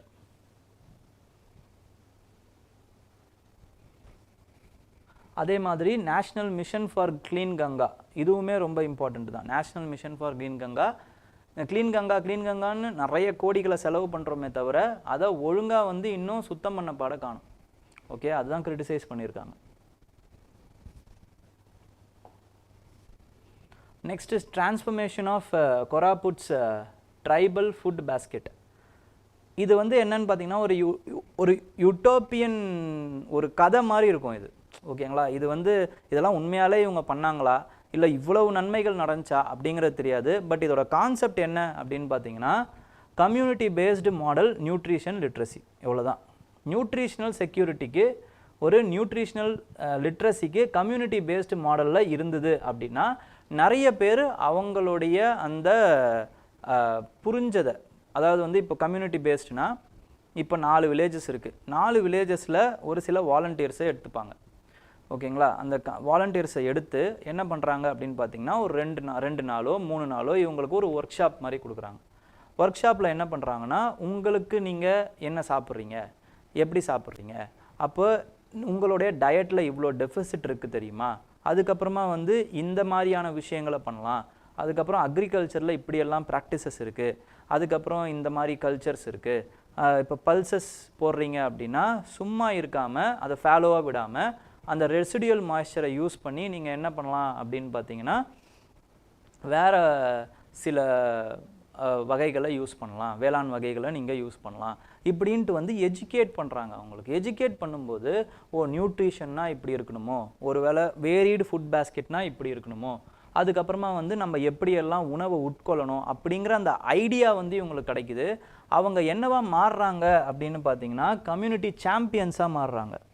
ஓகேங்களா, கம்யூனிட்டி சாம்பியன்ஸாக மாறி இந்த நாலேஜை இவங்க என்ன பண்ணுறாங்கன்னா வந்து எல்லாருக்கும் வந்து டிசிமினேட் பண்ணுறாங்க. அவங்களுக்கு பக்கத்தில் இருக்கிறவங்க, ஃபெஸ்டிவலுக்கு போகிறவங்க, இந்த மாதிரி வந்து எல்லாருக்கும் சொல்லும் பொழுது இந்த நியூட்ரிஷனல் செக்யூரிட்டி அப்படிங்கிற அந்த கான்செப்ட் வந்து டெமோக்ரட்டைஸ் ஆக்கப்படுது அப்படிங்கிறத இந்த இதில் சுற்றி சொல்லியிருப்பாங்க. ஓகேங்களா, என்ன இந்த கான்செப்ட் வந்து இதுதான். நியூட்ரிஷனல் செக்யூரிட்டி அப்படி எப்படி வளர்க்கலாம், ஒரே ஒரு பாயிண்ட்டுக்கு தான் இது யூஸ் ஆகும். என்ன பாயிண்ட் அப்படின்னா கம்யூனிட்டி லெவல் நியூட்ரிஷனல் லிட்ரஸி அப்படிங்கிற இந்த வார்த்தைக்கு இது யூஸ் ஆகும். Community based nutritional literacy. Okay, like Koraput model அப்படின்னு நீங்கள் போடலாம் எக்ஸாம்பிள், அவ்வளோதான்.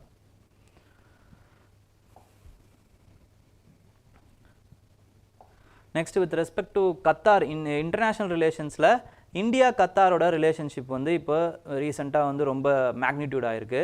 அதை பற்றி பார்த்தோம் அப்படின்னா பிரைம் மினிஸ்டர் மோடி இது எங்கே வந்து பார்த்துருக்காரு அப்படின்னு பார்த்தீங்கன்னா ரீசெண்டாக வந்து எமர் ஆஃப் கத்தார், ஓகேங்களா, அதாவது வந்து லீடர், கத்தாரோட லீடர், அவர் வந்து நியூ டெல்லிக்கு விசிட் பண்ணியிருக்காரு. நியூ டெல்லியில் ஏர்போர்ட்லேயே வந்து பிரைம் மினிஸ்டர் என்ன பண்ணுறாருன்னா எமர் ஆஃப் கத்தாரை வந்து ரிசீவ் பண்ணுறாரு. இது வந்து எல்லாருக்கும் எல்லா லீடர்ஸையும் இப்படி போய் ரிசீவ் பண்ணுவாரானா கிடையாது. சில இம்பார்ட்டன்ட் ஸ்ட்ராட்டஜிக் லீடர்ஸை மட்டும்தான் இந்த மாதிரி ரிசீவ் பண்ணுறாரு. ஓகேங்களா, அப்போ இதுலேயே நம்ம புரிஞ்சுக்கலாம் கத்தார் அப்படிங்கிற ஒரு அந்த சின்ன கண்ட்ரி பர்ஷியன் கல்ஃபில் இருக்குது. அது ஒரு பெனின்சுலாங்க. நீங்கள் பார்த்தீங்க அப்படின்னா அது ஒரு peninsula. It is one side only bordered with Saudi Arabia. மற்றபடி பர்ஷியன் கல்ஃப் கூட தான் வந்து இது பார்டர் பண்ணியிருக்கோம். சாதாரணமாக ஒரு சின்ன ஒரு கண்ட்ரியாக இருக்கும். ஓகேங்களா, அதோடைய பாப்புலேஷனே எவ்வளோ அப்படின்னு கேட்டிங்கன்னா ரொம்ப ஆச்சரியப்படுவீங்க. 27 லட்சம் பேர் தான் இருக்காங்க. 27 லட்சம் பேர் தான். அதில் இந்தியன் டயஸ்பரா எவ்வளோ பேர் இருக்காங்க, இல்லைனா இந்தியன் ஒர்க்கர்ஸ் ப்ளூ கலரில் போய் ஒர்க் பண்ணுறவங்க எவ்வளோ பேர் இருக்காங்க அப்படின்னு பார்த்தீங்கன்னா கிட்டத்தட்ட 6 லட்சம் பேர் இருக்காங்க. கிட்டத்தட்ட 6 லட்சம் பேர் இருக்காங்க. ஓகேங்களா, excuse me, sorry. So with respect to it அதை பார்த்தோம் அப்படின்னா டிஸ்கஸ்டு மல்டிபிள். இப்போ வந்து பார்த்தீங்கன்னா இவங்க 2 பேருடைய அந்த இது இருக்குல்ல, இந்தியா அண்ட் கத்தாரோட relationship, it has been increased to strategic level. ஓகேங்களா, ஸ்ட்ராட்டஜிக் பார்ட்னர்ஷிப் லெவலில் வந்து இன்க்ரீஸ் பண்ணியிருக்காங்க. ஓகே, அப்போது இன்க்ரீஸ் பண்ணியிருக்காங்க. அதில் பொறுத்த வரைக்கும் it has been they have discussed multiple issues. என்னென்ன இஷ்யூஸ் எல்லாம் வந்து டிஸ்கஸ் பண்ணுறாங்க அப்படின்னு பார்த்தீங்கன்னா இஸ்ரேல் பாலஸ்டீன் கான்ஃப்ளிக்ட் உட்பட எல்லாத்தையுமே வந்து டிஸ்கஸ் பண்ணியிருக்காங்க. அது மட்டும் இல்லாமல் டபுள் டாக்ஸேஷன் அவாய்டன்ஸ் ட்ரீட்டியை பற்றி, அக்ரிமெண்ட் பற்றி பேசியிருக்காங்க. சார், டபுள் டாக்ஸேஷன் அவாய்டன்ஸ் அக்ரிமெண்ட்னா என்ன சார்? இப்போ ரெண்டு பேர்லேயும் வந்து சில கம்பெனிஸ் இருக்குது ஓகேங்களா, இந்தியாலையும் இருக்கும் கத்தார்லேயும் இருக்கும். அப்போ அந்த கம்பெனிஸுக்குன்னு ஒரு கம்பெனி டேக்ஸ் ஒன்று கட்டணும், கார்ப்பரேட் டேக்ஸ் ஒன்று கட்டணும். அவங்க சம்பாதிக்கக்கூடிய அந்த காசை இப்போ இந்த இடத்துலையும் கட்டுறாங்க அந்த இடத்துலையும் கட்டுறாங்கன்னு வச்சுக்கோங்களேன். அவங்க இந்த இடத்துக்கு வரணுன்ற விருப்பப்பட மாட்டாங்க. இந்தியாவிலையும் டேக்ஸ் கட்டுறாங்க கத்தார்லேயும் டேக்ஸ் கட்டுறாங்க அப்படின்னா அப்போ என்ன பண்ணுவாங்கன்னா டபுள் டாக்ஸேஷன் அவாய்டன்ஸ் அக்ரிமெண்ட் மாதிரி இந்த 2 கண்ட்ரி போட்டுக்கும். ஏதோ ஒரு கண்ட்ரியில் அந்த டேக்ஸை வந்து கட்டுற மாதிரி பார்த்துப்பாங்க, அது அப்புறம் ஷேர் பண்ணிப்பாங்க, ஏதோ ஒன்று பண்ணிப்பாங்க. ஸோ இந்த மாதிரியான அக்ரிமெண்ட்ஸ் தான் டபுள் டாக்ஸேஷன் அவாய்டன்ஸ் அக்ரிமெண்ட் ஓகேங்களா. இதை பற்றி நெகோஷியேட் பண்ணிட்டு இருக்காங்க, போட்டாங்கன்னு நினைக்கிறேன். ஆக்சுவலாக they have signed, 2 sides have also signed double taxation avoidance agreement. அது மட்டும் இல்லாமல் இந்தியாவும் ஜிசிசியும் கல்ஃப் கோஆப்ரேஷன் கவுன்சில் அதோடைய இப்போதைய இது யார் பிரசிடென்ட் யார் அப்படின்னா குவைத் தான் இருக்காங்க ஓகேங்களா. கல்ஃப் கோஆப்ரேஷன் கவுன்சில் இந்தியாவும் வந்து ஃப்ரீ ட்ரேட் அக்ரிமெண்ட் கூட நெகோசியேஷன் பண்ணிகிட்டு இருக்காங்க. பைலேட்ரலாகவும் இப்போ இந்தியாவும் கத்தாரும் ஃப்ரீ ட்ரேட் அக்ரிமெண்ட் பற்றி நெகோசியேஷன்ஸ் பண்ணிகிட்டு இருக்காங்க. Okay, already gulf cooperation council gulf cooperation countries like Kuwait, Oman, UAE, Saudi Arabia இவங்க கூடலாம் நம்ம we have already signed the strategic partnerships. அவங்க எல்லாருமே நமக்கு ஸ்ட்ராட்டஜிக் பார்ட்னர்ஸாக இருக்காங்க. ஸ்ட்ராட்டஜிக் பார்ட்னர்ஷிப்னால என்ன சார் நமக்கு கிடைக்க போகுது அப்படின்னா நம்மளுடைய நீட்ஸ் இருக்குது பார்த்தீங்களா, அது ஃபுல்ஃபில் ஆகிறதுக்கான கண்ட்ரி எந்தெந்த கண்ட்ரிலாம் நம்மளோட நீட்ஸை வந்து ஃபுல்ஃபில் பண்ணுற பொட்டென்ஷியல் இருக்கோ அந்த பார்ட்னர்ஷிப் எல்லாத்தையுமே வந்து நம்ம என்ன பண்ணோம்னா ஸ்ட்ராட்டஜிக் பார்ட்னர்ஷிப்பாக வளர்க்குறோம். அதாவது ஓவரால் டெவலப்மெண்ட், ஓவரால் அந்த இது இருக்கும். நமக்கு என்னென்ன இருக்கும், ஃபார் எக்ஸாம்பிள் ஒரு கண்ட்ரி இருக்காங்க, இன்னொரு கண்ட்ரி இருக்காங்க, இந்தியா இருக்குது, இன்னொரு கண்ட்ரி இருக்குது, 2 பேரும் ட்ரேட் மட்டும் பண்ணுறாங்க அப்படின்னும் போது 1 கோஷன்ட் தான் நமக்கு வந்து சாட்டிஸ்ஃபை ஆகுது ஓகேங்களா. ஆனால் அதுவே இந்த கண்ட்ரியும் ஒன்று சேரும் பொழுது trade, energy security, defence partnership, அதுக்கப்புறமா வந்து எக்கனாமிக் செக்யூரிட்டி, அப்புறம் வந்து மினரல் செக்யூரிட்டி, இப்படி நிறைய விஷயங்கள் நமக்கு கிடைக்குதுன்னு வச்சுக்கோங்க ஒரு எக்ஸாம்பிளுக்கு அந்த கண்ட்ரி மூலமாக. Then that country is considered as a strategic partner of India ஓகேங்களா. அப்போ இப்படி பாருங்கள், கத்தார் கூட நம்ம இது பண்ணும் பொழுது நம்மளுக்கு எனர்ஜி செக்யூரிட்டி நிறைய கிடைக்கும். அதுக்கப்புறமா என்ன கிடைக்கும் அப்படின்னு பார்த்தீங்கன்னா டிஃபென்ஸ். ஏன்னா வந்து பர்ஷியன் கல்ஃப் வந்து ஒரு இம்பார்ட்டண்ட்டான region for our energy security. அப்போ அது கூட நம்ம டிஃபென்ஸ் பார்ட்னர்ஷிப் வச்சுக்கலாம். தேர்ட் வந்து என்ன கிடைக்கும் அப்படின்னு பார்த்தீங்கன்னா அங்கே நிறைய பேர் இந்தியன் டயஸ்போரா வேலை செஞ்சிட்டு இருக்காங்க. அப்போ அங்கேருந்து நமக்கு ரெமிட்டன்சஸ் கிடைக்கும். So it will fill our coffers, forex reserve strong ஆகிறதுக்கு அது யூஸ் ஆகும். ஸோ இந்த மாதிரி economic security, energy security, defence security இது எல்லாமே வந்து ஒரு கண்ட்ரி மூலமாக கிடைக்கிறதுனால we have elevated these kinds of countries into strategic partnership level ஓகேங்களா. ஸோ நெக்ஸ்ட் இன்னொரு இம்பார்ட்டண்ட்டான இஷ்யூ என்ன, இப்போ ரீசெண்டாக ஒரு சேலஞ்சை வந்தது என்ன அப்படின்னு பார்த்தீங்கன்னா ஒரு 8 எக்ஸ் மெரைன் ஆஃபீஸர்ஸ் ஓகேங்களா, எக்ஸ்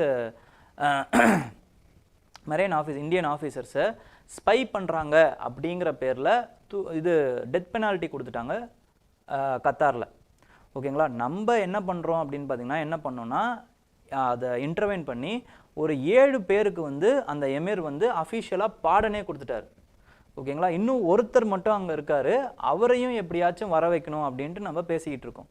ஸோ இவ்வளவு இம்பார்ட்டன்ஸ் இருக்கிறதுனால தான் பிரைம் மினிஸ்டரே நேரடியாக போயிட்டு அங்கே போயிட்டு எமிரை வந்து கூப்பிட்றாரு ஓகேங்களா. And we have also signed the defense partnership and also negotiating FTA. நம்மளுடைய அந்த இது வந்து பைலேட்ரல் அந்த ட்ரேடை வந்து 28 பில்லியனாக வந்து கத்தார் கூட மாற்றணும்னு நம்ம நினச்சிக்கிட்டு இருக்கோம். ஸோ இந்த மாதிரி இவ்வளவு இம்பார்ட்டன்ஸ் கத்தார் கூட நமக்கு இருக்குது ஓகேங்களா. Next US Russia agree to work towards ending the war in Ukraine.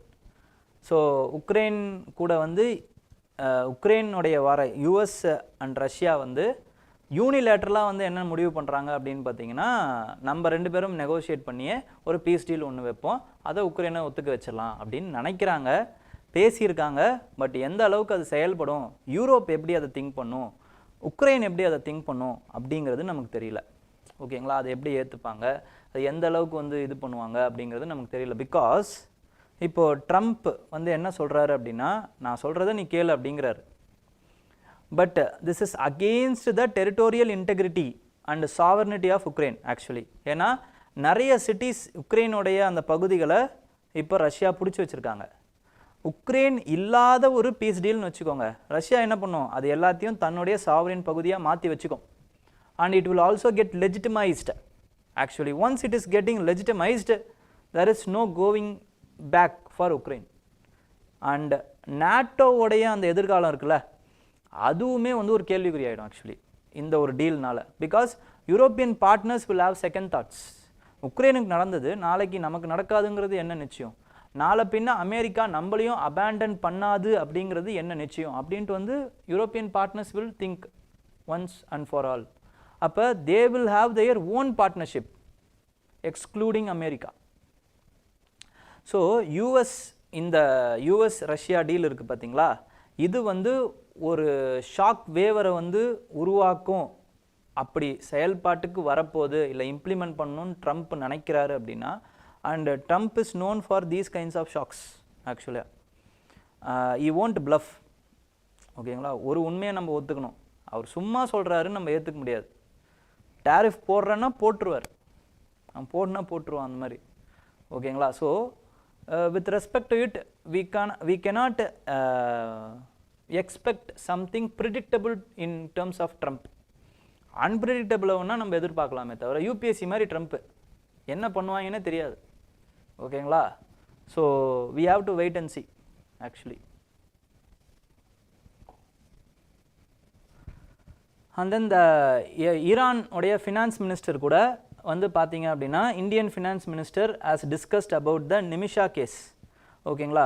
ஈரானோட finance minister கூட ஏன் வந்து பேசுகிறாங்க அப்படின்னா, ஹவுத்தி குரூப்ஸ் இருக்காங்கள்ல, அவங்களுக்கு one of the important supporter யார் அப்படின்னு பார்த்தீங்கன்னா Iran. Houthi group is one of the important arm of axis of resistance which is used by the Iran. அப்போ ஹவுத்தி குரூப் இஸ் இன்ஃபார்மலாக தான் அவங்க ஹவுத்தி குரூப்பு. ஃபார்முலாக அவங்கள எப்படி கூப்பிட்றாங்க அப்படின்னு பார்த்தீங்கன்னா, அன்சர் அல்லா அப்படிங்கிற அந்த குரூப்பாக தான் கூப்பிட்றாங்க. அப்போ பிலிம்ஸில் அன்சர் அல்லான்னு யூஸ் பண்ணாலுமே அது ஹவுத்தி குரூப் தான், நல்லா ஞாபகம் வச்சுக்கோங்க. Ansar Allah is equal to Houthi groups. ஓகேங்களா. அப்போ they only control the capital of Yemen also. யெமனுடைய கேபிட்டலையும் அவங்க தான் வந்து கண்ட்ரோல் பண்ணுறாங்க. ஓகே. அப்போ அவங்க சொன்னால் இதில் ஏதாவது ஒரு லீகல் ரெமெடி ஏதாவது கிடைக்குமா அப்படின்ட்டு வந்து பார்க்குறாங்க. This is pure and pure என்ன அப்படின்னு பார்த்தீங்கன்னா, ஒரு மர்டர் கேஸ் ஆக்சுவலாக. இதில் இன்டர்நேஷ்னல் இன்டர்வென்ஷன் எதுவும் பண்ண முடியாது. ஓகேங்களா. நிமிஷா அப்படிங்கிறவங்க அவங்களுடைய யெமான் பார்ட்னரை கொன்னுடுறாங்க. ஏன் கொல்றாங்க அப்படின்னா, years of abuse, she has been abused by the Yemeni partner. பாஸ்போர்ட்டை பிடிச்சி வச்சுக்கிட்டு ஸோ அவங்க அந்த ஒரு ஆத்திரம் தாங்க முடியாமல் அந்த பார்ட்னரை கொன்னுடுறாங்க. அந்த கொன்னதுக்கு வந்து அவங்களுக்கு வந்து பார்த்திங்கன்னா டெத் பனிஷ்மெண்ட் வந்துருச்சு. ஓகேங்களா. இதில் ஏதாவது பார்டனிங் பண்ண முடியுமா? And there is another way possible. என்ன வே அப்படின்னு பார்த்தீங்கன்னா, there is a concept called as blood money in Islamic law. ஓகேங்களா. அப்போ அந்த மாதிரி பிளட் மணி ஏதாவது கொடுத்தாவது இவங்கள கொண்டு வர முடியுமா அப்படின்னு அந்த லீகல் ரெமெடியல் மெஷர்ஸ் எல்லாம் பார்த்துக்கிட்டு இருக்காங்க. For that only Indian foreign minister has met Iranian foreign minister. Okay. So இந்த லெவல் ஆஃப் டாக்ஸும் ஓடிக்கிட்டு இருக்கு. Okay. Next, agricultural protectionism pushes up the India's import tariff. India தான் பிரிக்ஸ்லேயே பார்த்தீங்க அப்படின்னா, among the BRICS 5 BRICS countries, India தான் வந்து இப்போ அதிகமான அக்ரிகல்ச்சர் டேரிஃபை வச்சுருக்காங்க அப்படிங்கிறத சொல்கிறாங்க. இது ஒரு இம்பார்ட்டண்ட்டான statement. among the 5 original BRICS nation, ஏன்னா இப்போ BRICS வந்து எக்ஸ்பேண்ட் பண்ணிட்டாங்க.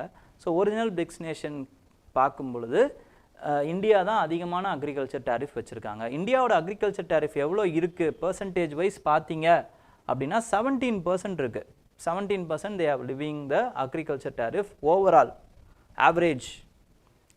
When comparing to US, it is only 3.3%. US வந்து 3.3% தான் போட்டிருக்காங்க. இந்தியா 17% போட்டுக்கிட்டு இருக்காங்க. அடுத்த இடத்துல யார் இருக்காருன்னா பிரிக்ஸில் பிரேசில் இருக்காங்க. அதுக்கு அடுத்து வந்து சவுதி அரேபியாவும் சைனாவும் 7% போடுறாங்க. அதுக்கப்புறம் வந்து ரஷ்யா வந்து 6.6% போடுறாங்க. ஓகேங்களா. ஏன் இவ்வளோ பர்சன்டேஜ் டேரிஃப் நம்ம போடுறோம் அப்படின்னா, அக்ரிகல்ச்சர் இன்வெஸ்ட்மெண்ட் இருக்குது பார்த்தீங்களா, அது நமக்கு ரொம்ப கம்மி, அக்ரிகல்ச்சர் இன்வெஸ்ட்மெண்ட். அப்போ இதை சரி பண்ணாமல் நம்ம அக்ரிகல்ச்சர் இன்வெஸ்ட்மெண்ட்டு அதுக்கப்புறமா வந்து சப்சிடிஸ்லாம் அக்ரிகல்ச்சர் அந்த இன்புட் இதில் கொடுக்க முடியாமல் we cannot compete, our farmers cannot compete with the import goods. ஓகேங்களா. அதனால தான் நம்ம என்ன பண்ணுறோம் அப்படின்னு பார்த்தீங்கன்னா ஹை இம்போர்ட் டேரிஃபை நம்ம போட்டு வச்சுருக்கோம். But it has been condemned by US. ஓகேங்களா. இப்போ கண்டெம் பண்ணியிருக்காங்க. ஸோ ரிட்டாலியேட்டரி டேரிஃப்ஸ் போடுற மாதிரியும் பேசிகிட்டு இருக்காங்க. ஸோ டிப்ளமேட்டிக் சேனல்ஸில் நம்ம இதை எதிர்கொண்டுக்கிட்டு இருக்கோம். ஓகேங்களா. அதனால தான் இந்த நியூஸ் வந்துச்சு. ஓகே.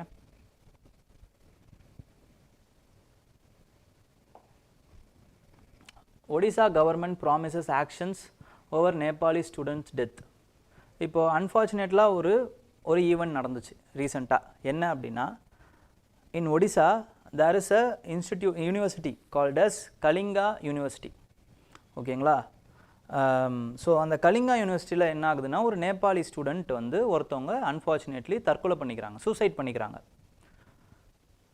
அந்த சூசைட் பண்ணதுக்கும் அந்த மேனேஜ்மெண்ட்டுக்கும் எந்த சம்மந்தமும் இல்லை. அவங்க வந்து ஒரு ரிலேஷன்ஷிப்பில் இருக்காங்க, ரிலேஷன்ஷிப் ஃபெயிலியர் ஆகிடுது, அதனால் அவங்க வந்து ஹார்ட் பிரேக் ஆகி தற்கொலை பண்ணிக்கிறாங்க. பட் இதுக்கு ஒரு கரெக்டான ஒரு நடவடிக்கை எடுக்கணும் அப்படின்ட்டு வந்து நேபாளி ஸ்டூடெண்ட்ஸ் என்ன பண்ணுறாங்கன்னா ப்ரொட்டஸ்ட் பண்ணுறாங்க. இந்த manner which the protest has been handled by the university, அதில் தான் இப்போ பெரிய ப்ராப்ளமே வந்துருச்சு. அது ப்ராப்ளம் ஆகி இன்டர்நேஷ்னல் டிப்ளமேட்டிக் இஷ்யூவாக மாறி பைலேட்ரல் இஷ்யூவாக அது மாறிடுச்சு. ஆக்சுவலாக the way which the Nepali students has been handled by the university. அவங்க வந்து ப்ரொட்டஸ்ட் பண்ணுறாங்க. அந்த ப்ரொட்டஸ்ட் பண்ண பசங்களை ஒரு 500 பேர் ப்ரொட்டஸ்ட் பண்ணுறாங்க, நேபாளி ஸ்டூடெண்ட்ஸ் ப்ரொட்டஸ்ட் பண்ணுறாங்க. அந்த ப்ரொட்டஸ்ட் பண்ண பசங்களை என்ன பண்ணுறாங்க அப்படின்னு பார்த்தீங்கன்னா, அந்த கேம்பஸ் அந்த காலேஜ் நிர்வாகம் is harassing them. Actually harass பண்ண ஆரம்பிக்கிறாங்க. They have been harassed. Racial abuses and ஒரு படி மேலே போய் என்ன பண்ணுறாங்கன்னா, they have been suspended by the college and வலுக்கட்டாயமாக அவங்களுடைய இதில் போயிட்டு, அதாவது ரயில்வே ஸ்டேஷனில் போய் கொண்டு போய் விட்டு, ஒன்று நீங்கள் போங்க ஹாஸ்டலை காலி பண்ண சொல்கிறாங்க, அது மட்டும் இல்லாமல் நேபாளுக்கே போயிடுங்க அப்படின்ட்டு வந்து அவங்கள துரத்தி விட்டாங்க ஆக்சுவலாக. ஸோ இந்த நேபாள் எம்பசி, அதுக்கப்புறமா வந்து Nepal prime minister office, Nepal prime minister Oli, இவங்க எல்லாருமே வந்து தலையிட்டு இப்போ என்ன அப்படின்னு பார்த்தீங்கன்னா, இப்போது ஒடிசா கவர்மெண்ட் கூட யாரெல்லாம் அப்யூஸ் பண்ணாங்களோ அவங்களெல்லாம் வந்து சஸ்பெண்டும் பண்ணி வச்சுருக்காங்க. அதுக்கப்புறமா வந்து நிர்வாகத்தையும் வந்து கண்டித்து வச்சுருக்காங்க. ஓகேங்களா. இப்போது நேபாள் இந்தியாவோட ரிலேஷன்ஷிப் அப்படின்னு பார்க்கும் பொழுது அது ஒரு ஸ்பெஷல் ரிலேஷன்ஷிப்புங்க. It has been established by 1949-50 friendship treaty. Actually அந்த ஃப்ரெண்ட்ஷிப் ட்ரீட்டியை பொறுத்த வரைக்கும் என்ன அப்படின்னு பார்த்தீங்கன்னா, நேபாள் சிட்டிசன்ஸ் இந்தியாவுக்கு வரலாம், இந்தியன் சிட்டிசன்ஸ் நேபாளுக்கு போகலாம். there is a near national treatment between the two nationalities except some things. என்ன அப்படின்னா வந்து எம்எல்ஏவாக நிற்க முடியாது, அதுக்கப்புறமா வந்து ஜுடிஷியரியில் இருக்க முடியாது. பட் யூபிஎஸ்சியில் சில போஸ்டிங் வந்து அவங்களுக்கு இருக்குது, மிலிட்ரியில் சில போஸ்டிங் அவங்களுக்கு இருக்குது. அதே மாதிரி பிஸ்னஸ்மேன் அங்கே போனாலுமே அவங்க they will be treated as national treatment தான் அவங்களுக்கு கொடுப்பாங்க. அதே மாதிரி அங்கே இருக்கக்கூடியவங்க இங்கே வந்தாலுமே நேஷ்னல் ட்ரீட்மெண்ட் கொடுப்பாங்க. ஓப்பன் பார்டர் தான். It has been bordered by SSB தான். ஓகேங்களா. எந்த ஒரு டிப்ளாய்மெண்ட் ஆஃப் ஃபோர்ஸஸும் கிடையாது, ஓப்பன் பார்டர்ஸ் இருக்குது. ஸோ இந்த அளவுக்கு வந்து நம்ம ஒரு ஃப்ரெண்ட்ஷிப்போடு நம்ம இருக்கோம். But there are some hiccups, challenges. என்ன அப்படின்னு பார்த்தீங்கன்னா, இப்போ ரீசெண்டாக ரேஷியல் அப்யூஸையும் நீங்கள் சேர்த்துக்கலாம். அதுக்கு முன்னாடி இப்போ ட்ரெடிஷ்னல் சேலஞ்சஸ் என்ன அப்படின்னு பார்த்தீங்கன்னா, ஓப்பன் பார்டர் அப்படிங்கிறதுனால via Pakistan the fake currencies have been அந்த trafficked from this Nepal border only. அதுக்கப்புறம் இப்போ யாராவது வந்து ஒரு எக்ஸ்ட்ரீமிஸ்ட் இருக்காங்க அப்படின்னு பார்த்தீங்கன்னா, அவங்க இந்தியாவில் ஏதாவது ஒரு தாக்குதலை பண்ணிவிட்டு நேபாளில் போய் ஒளிஞ்சிப்பாங்க. ஓகேங்களா. அதுக்கப்புறம் நேபாள் பிளேயிங் சைனா கார்டு. ஓகேங்களா. சைனா கூட வந்து க்ளோஸராக இருக்கிற அந்த ஒரு விஷயம். அதுக்கப்புறம் இப்போ ரீசெண்டாக பிஆர்ஐ இனிஷியேட்டிவ்லேயும் வந்து நேபாள் வந்து சைனா கூட அதாவது வந்து ஏதோ ஒரு ஏர்போர்ட் கன்ஸ்ட்ரக்ஷனில் வந்து சைன் பண்ணியிருக்காங்க. ஓகேங்களா. நெக்ஸ்ட் இம்பார்ட்டண்டான விஷயம் is with respect to the Kala Pani issue. ஓகேங்களா. காலாபானி இஷ்யூ அந்த விஷயம் வந்து இந்தியாவுக்கும் நேபாளுக்கும் ஒரு இரிட்டண்ட்டான ஒரு விஷயமா மாறி இருக்கு. ஓகேங்களா. And they wanted to renegotiate the friendship treaty. ஓகேங்களா. ஃப்ரெண்ட்ஷிப் ட்ரீட்டியும் வந்து ரீநெகோஷியேட் பண்ணணும் அப்படின்ட்டு வந்து கேட்டிருக்காங்க.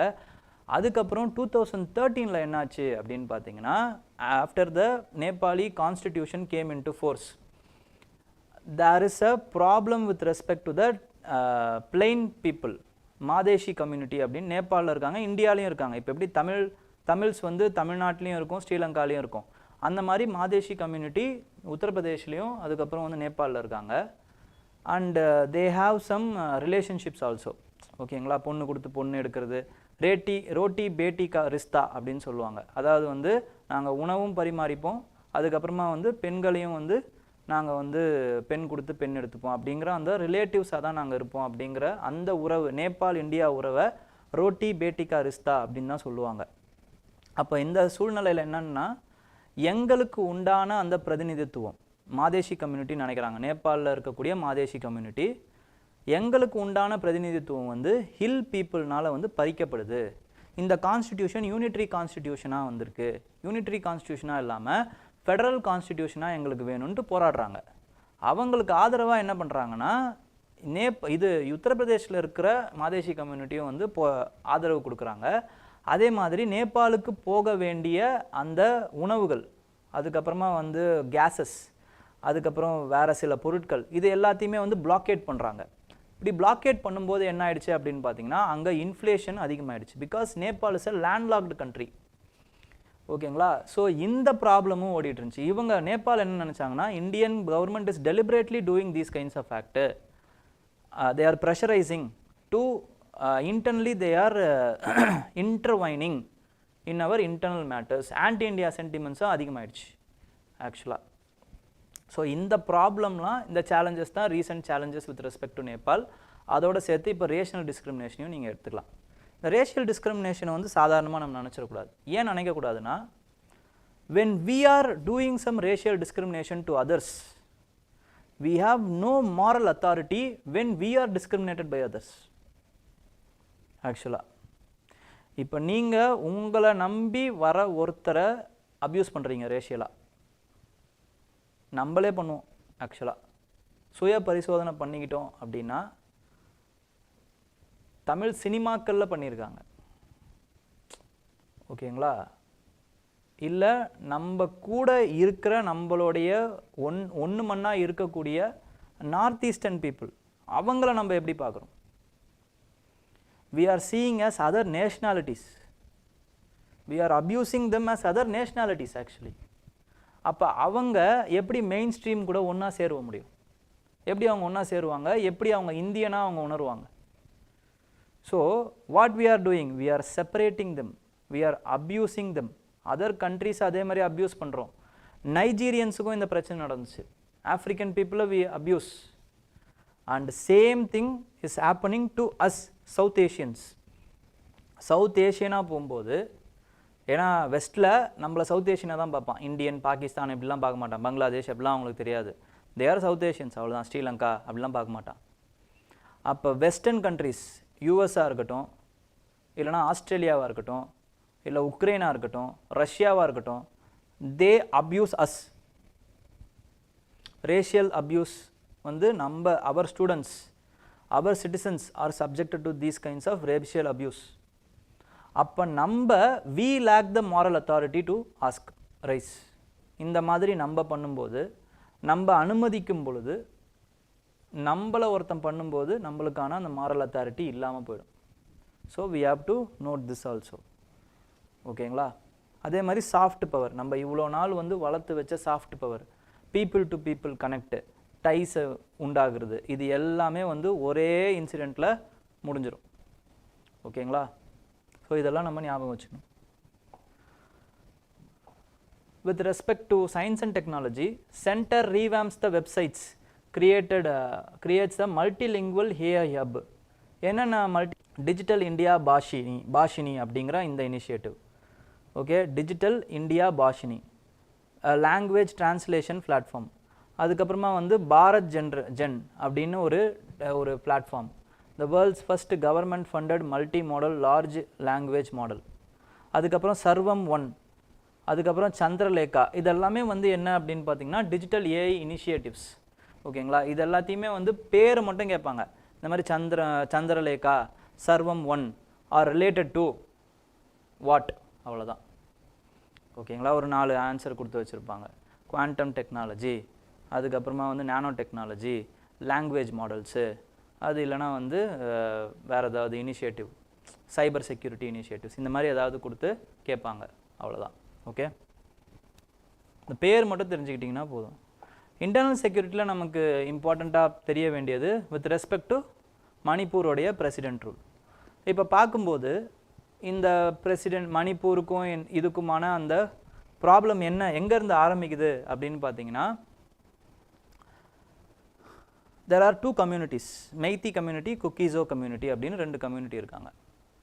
Meitei communities live in plains, Kukizo community live in hills. மெய்த்திக்கும் குக்கிக்கும் என்ன ப்ராப்ளம் அப்படின்னா, குக்கீஸ் ஆர் எஸ்டி கம்யூனிட்டிஸ், மெய்த்தீஸ் வந்து அந்த எஸ்டி ஸ்டேட்டஸ் கிடையாது. இவங்களுக்கும் எஸ்டி ஸ்டேட்டஸ் கொடுக்க போகிறதா ஒரு பேச்சு வந்து சொன்னாங்க. அதுக்கு அவங்க போராட்டம் பண்ணாங்க, கொடுக்கக்கூடாது, குக்கீஸ் வந்து மெய்த்தீஸ்க்கு கொடுக்கக்கூடாதுன்னு போராட்டம் பண்ணுறாங்க. ஏன் போராட்டம் பண்ணுறாங்க? எஸ்டிஸாக இவங்களும் ஆயிடுறாங்க அப்படின்னா it is nothing but what to say dilution of the reservation. இப்போ இவங்களுக்கு வர வேண்டிய அந்த ரிசர்வேஷன்ஸ் இவங்களும் எடுத்துப்பாங்க. ஸோ அதனால் பண்ணக்கூடாது அப்படின்ட்டு வந்து இவங்க போராட்டம் பண்ணுறாங்க.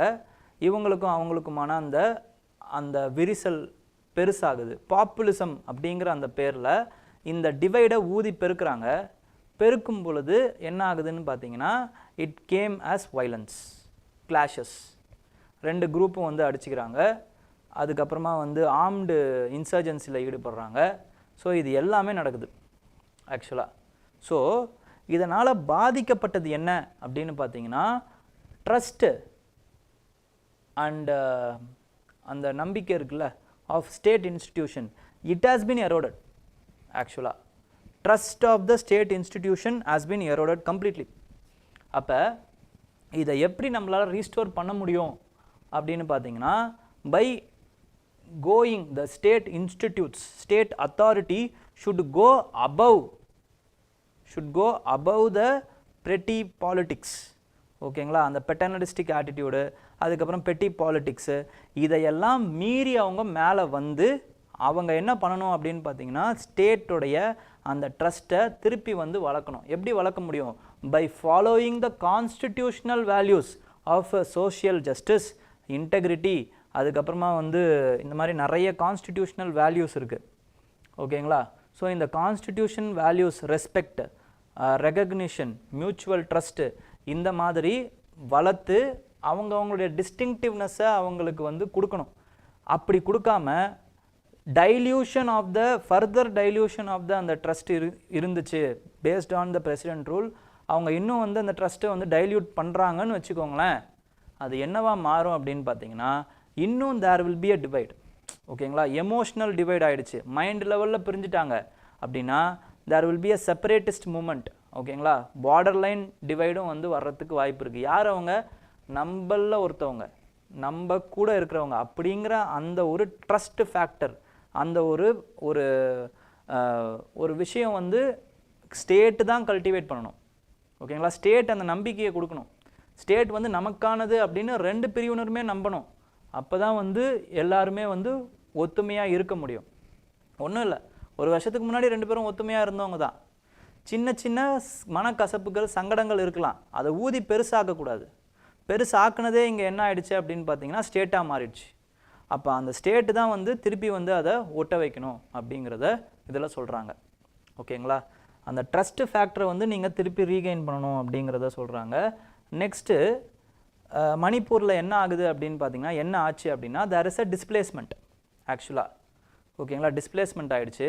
இந்த டிஸ்பிளேஸ்மெண்ட்னால என்ன ஆச்சு அப்படின்னு பார்த்தீங்கன்னா, கிட்டத்தட்ட மணிப்பூருக்கும் மியான்மருக்குமான அந்த பார்டர் இது இருக்குல்ல, 1640 கிலோமீட்டர்ஸ் வந்து 4 ஸ்டேட்டு.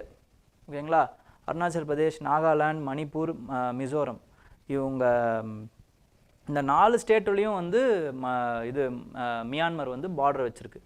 ஓகேங்களா, மியான்மர் வந்து பார்டராக இருக்காங்க, இந்தியாவுக்கும் மியான்மருக்குமான பார்டர். ஓகேங்களா, இந்த 4 ஸ்டேட் இருக்காங்க. ஸோ இதில் இன்சர்ஜென்ஸ் குரூப்ஸும் இருக்காங்க. அதே மாதிரி என்னன்னு பார்த்தீங்கன்னா, இதனால் பாதிக்கப்பட்டவங்க அவங்களுடைய சொந்தக்காரங்க வீட்டுக்கு போயிட்டாங்க. So displacement. அதே மாதிரி இப்போது ரெஃப்யூஜி கிராம்ஸில் இருக்கிறவங்க கிட்டத்தட்ட வந்து பார்த்தீங்க அப்படின்னா 50,000 பீப்புள் அப்படிங்கிறாங்க. ஆனால் இது வந்து ரொம்ப கம்மியான அமௌண்ட்டு தான். வெறும் 50,000 பீப்புள் மட்டும் இருக்க மாட்டாங்க, இதுக்கு மேலே இருப்பாங்க. ஏன்னா வந்து நிறைய அன்அஃபிஷியல் கவுண்ட்டை வந்து நம்ம பார்த்துருக்க முடியாது. சில பேர் வந்து எஜுகேஷனுக்காக வெளியே போயிட்டுருப்பாங்க, சில பேர் வந்து நல்ல வேலை வாய்ப்பை தேடி வெளில போயிட்டுருப்பாங்க, சில பேர் வந்து ஹாஸ்பிட்டல் இங்கே இல்லை அப்படிங்கிறதுனால வெளில போயிருப்பாங்க. இந்த தீம் வந்து ஹாஸ்பிட்டலை பற்றின தீம். ஓகேங்களா, ப்ரைமரி ஹெல்த் கேர் சென்டர்ஸாக இருக்கட்டும், இல்லை ட்ரெஷரி ஹெல்த் கேர் சென்டர்ஸாக இருக்கட்டும், இது எல்லாமே பிளெயினில் தான் இருக்குது, ஹில் ஏரியாஸில் இல்லை. இப்போ அவங்க அங்கேருந்து இங்கே வரணும், ஆனால் குக்கீஸுக்கு பிளெயினில் வந்தாங்கனாலே மரணம் தான். அப்போ அந்த அளவுக்கு வந்து அந்த லா அண்ட் ஆர்டர் வந்து ரொம்ப மோசமாயிடுச்சு. குக்கீஸ்னு ஒருத்தரை பார்க்குறாங்க, மெய்த்தீஸ் வந்து குக்கீஸ் ஒருத்தரை பார்க்குறாங்கனாலே கொண்டுடுற மாதிரியான ஒரு லா அண்ட் ஆர்டர் மாறிடுச்சு. ஓகேங்களா, அப்போ அவங்களால இங்கே வர முடியாது. அப்போ ஒரு அவசரம் என்ன பண்ணுறது அப்படின்னா, அவங்க நாகாலாண்டுக்கோ இல்லை அருணாச்சல் பிரதேஷுக்கோ சுற்றிக்கிட்டு போக வேண்டிய சூழ்நிலை. அப்போ அப்படி போகிறாங்க அப்படின்னா 1 நாள் 2 நாள் ஆகிடுது. அதனால் டிலே ஆஃப் ட்ரீட்மெண்ட்னால என்ன ஆகிடுதுன்னா, நிறைய உயிர்கள் இழந்ததுக்குமே வாய்ப்புகள்னு இல்லை, எக்ஸாம்பிள்ஸோடு சொல்லி வச்சுருக்காங்க. ஒரு 63 வயசு முதியவர் கிட்னி ஃபெயிலியர்னால டயாலிசிஸ் பண்ண முடியாதனால இறந்து போகிறாரு. ஒரு ப்ரெக்னென்ட் லேடி அதுக்கப்புறமா வந்து எக்ஸசிவ் பிளட் லாஸ்னால் இறந்து போகிறாங்க. ஒரு குழந்தை நிமோனியானால் அந்த ரெஃப்யூஜி கேம்பில் இறந்து போகுது. ஓகேங்களா, இதெல்லாம் எங்கே நடக்குது? ஆப்பிரிக்காவில் நடக்கலை, இந்தியாவில் நடக்குது. ஓகேங்களா, இதெல்லாம் நடந்ததுக்கான reason because of the violence. ஓகேங்களா, அப்போ என்னென்னலாம் நம்மளால் பண்ண முடியும் அப்படின்னு பார்த்தீங்கன்னா, இந்த ரெஃப்யூஜி கேம்பில் இருக்கக்கூடிய அந்த க்ரைசிஸை ஃபஸ்ட்டு நம்ம வந்து போக்கணும். ஆக்சுவலாக மிட்டிகேஷன் இது என்ன அப்படின்னா, first we have to enhance the cross-cutting humanitarian support of external agencies. அதுக்கப்புறமா வந்து vulnerable populations இருக்காங்கல்ல, இந்த vulnerable populations இவங்களை வந்து நம்ம ஐடென்டிஃபை பண்ணணும். ஓகேங்களா, next augmenting the supplies of drinking water அதே மாதிரியே கொடுக்கணும். இந்த மாதிரி அடிப்படை தேவைகள் இதுவே இல்லை. ட்ரிங்கிங் வாட்டர், உணவு, உடை, உடுக்கை, படுக்கை, இந்த மாதிரி சொல்லுவாங்க, இதெல்லாம் எதுவுமே இல்லை. ஓகேங்களா, next creating humanitarian corridors with இந்த plain peoples. ஓகேங்களா, மெய்த்தி இதுலேயே ஹியூமனிடேரியன் காரிடார்ஸ் வச்சு அவசர காலத்தில் சிகிச்சை தேவைப்படுறவங்களுக்கு சிகிச்சை கொடுக்கணும். ஆக்சுவலாக ஹியூமனிடேரியன் காரிடார்ஸ், அதுக்கப்புறம் restoring the supply chain, restoration of supply chain and transportation of essential commodities, food items, medical supplies, இது எல்லாத்தையுமே வந்து அந்த பிளெயின் ஹில் பீப்புள்ஸுக்கு வந்து நம்ம உருவாக்கி அதை என்ஷோர் பண்ணி கொடுக்கணும். அப்படி இல்லைன்னா ப்ராப்ளம் தான் ஆக்சுவலாக. ஓகே,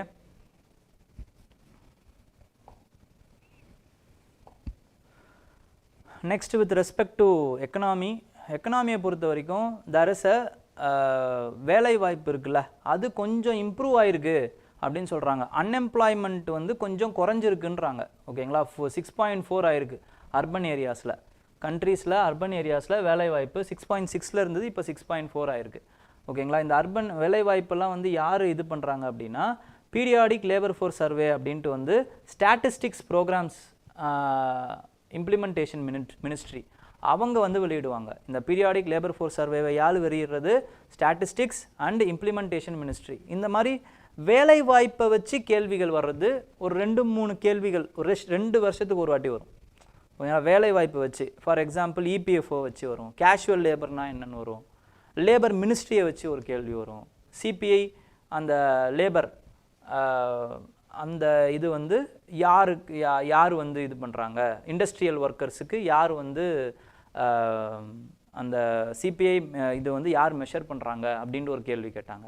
இபிஎஃப்ஓ பற்றி ஒரு கேள்வி கேட்டாங்க, கேஷுவல் லேபர் வச்சு இபிஎஃப்ஓ அண்ட் கேஷுவல் லேபர் வச்சு ஒரு கேள்வி கேட்டாங்க.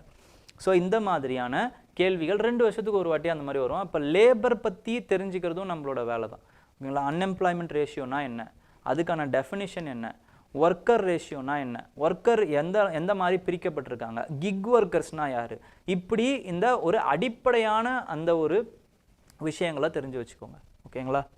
ஸோ அன்எம்ப்ளாய்மெண்ட் பார்த்தீங்க அப்படின்னா வந்து எங்கே அதிகமாக இருக்குது, எந்த ஸ்டேட்டில் அதிகமாக இருக்குன்னா இப்போ ரீசெண்டாக வந்த தகவல் படி ஹிமாச்சல் பிரதேஷில் தான் அதிகமாக இருக்குது. ஓகேங்களா? அன்எம்ப்ளாய்மெண்ட். அதுக்கப்புறமா வந்து அன்எம்ப்ளாய்மெண்ட் ரேட் அப்படின்னா percentage of unemployed persons in a labour force in current weekly status.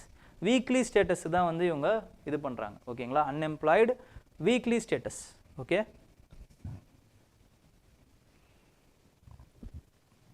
அதே மாதிரி workers are classified into 3 broad categories. என்னென்ன அப்படின்னா self employed, regular wage salaried and casual labours. ஓகேங்களா? அப்படின்னு வந்து 3ஆக பிரிச்சிருப்பாங்க.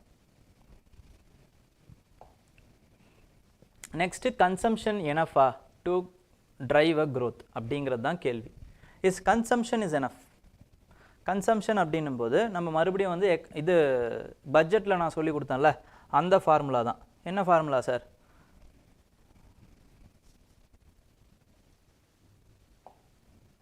பட்ஜெட்டில் சொல்லி கொடுத்த ஃபார்முலா அக்ரிகேட் டிமாண்ட்.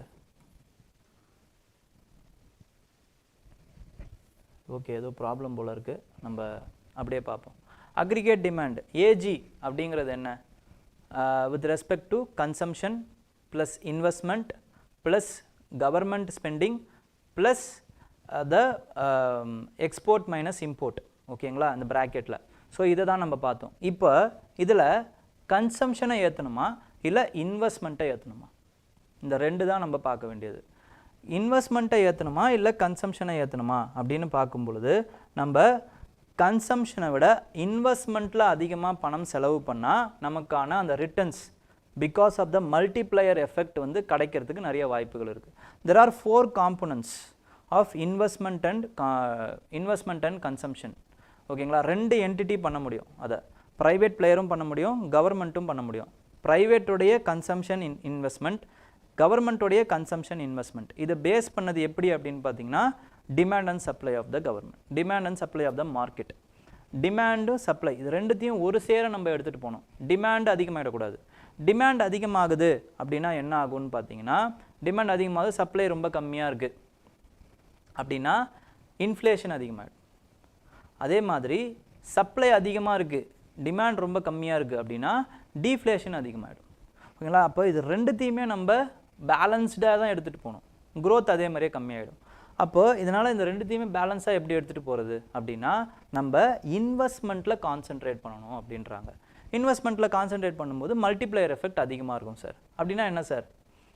இப்போ ஒரு பிரிட்ஜு கட்டுறதுக்கு ஒரு டெண்டர் விடுறீங்க, யாரோ ஒருத்தர் பிரிட்ஜு கட்டுறாரு. இப்போ அந்த பிரிட்ஜை கட்டும்போது பிரிட்ஜை கட்டுறதுக்கான அந்த எம்ப்ளாய்மெண்ட் வருதா? இன்ஜினியர்லேருந்து ஒர்க்கர்லேருந்து எல்லாரும் பண்ணுவான். பிரிட்ஜை எந்த வச்சு கட்டுறீங்க அப்படின்னா நீங்கள் சிமெண்ட்டு, அதுக்கப்புறம் அந்த மூலக்கூறுகள் ரா மெட்டீரியல்ஸ் அதை வச்சு கட்டுறீங்க. ஸோ அந்த மூலக்கூறுகளுடைய அந்த டிமாண்ட் வந்து இன்க்ரீஸ் ஆகும், அதை உற்பத்தி பண்ணுறவங்களுடைய எம்ப்ளாய்மெண்ட் அதிகமாகும். அதே மாதிரி ஒரு இடத்துலேருந்து இன்னொரு இடத்துக்கு இந்த பிரிட்ஜ் வந்து கனெக்ட் ஆகுது. அப்போ அதை சுற்றி வந்து ஒரு இது எக்கனாமிக் சென்டர்ஸ் உருவாகும், ஷாப்ஸ் உருவாகும். அதே மாதிரி இந்த இடத்துலேருந்து இந்த இடத்துக்கு வந்து இப்போ மக்கள் வந்து ஈஸியாக போக முடியும், டைம் லெஸ்ஸாக வந்து போக முடியும். ஓகேங்களா? அப்போ இவ்வளவு விஷயங்கள் வந்து ஒரு பிரிட்ஜினால் உருவாகுது. This is based on investment. இப்போ எக்கனாமி இது கன்சம்ஷன் எடுத்துக்கோங்க. கன்சம்ஷனை அதே மாதிரியே நீங்கள் இம்ப்ரூவ் பண்ணுறீங்க. அதாவது மக்களுக்கு அவங்க கிட்ட வந்து பணத்தை வந்து அதிகமாக கொடுத்து வைக்கிறீங்க அப்படின்னு வச்சுக்கோங்க. அப்போ மக்கள்கிட்ட அதிகமாக பணத்தை கொடுக்குறீங்கன்னா என்ன அர்த்தம்னா அது it is not sustainable. Multiplier எஃபெக்ட்டும் அது வந்து உருவாக்காது. ஓகேங்களா? மல்டிப்ளையர் எஃபெக்ட் கம்மியாக உருவாக்கும், அதிகமாக உருவாக்காது. இன்வெஸ்ட்மெண்ட் மாதிரி வந்து அதிகமாக உருவாக்காது. அதே மாதிரி எக்கனாமிக் இன்இக்வாலிட்டி அண்ட் டிஸ்பேரிட்டியை அது வந்து அதிகமாக்கிறோம். மக்கள்கிட்ட யார்கிட்ட அதிகமாக இருக்கோ அவங்க கன்சியூம் பண்ணுவாங்க. கே ஷேப்டு கர்வ் மறுபடியும் வந்து அந்த மாதிரியான growth வந்து வந்துருமே தவிர ஒரு நல்ல growth வந்து வராது. நல்ல growth வரணும் அப்படின்னா you have to invest in consumption அப்படிங்கிறாங்க. ஓகேங்களா? ஸோ இதெல்லாம் ரொம்ப இம்பார்ட்டண்ட்டாக you have to note.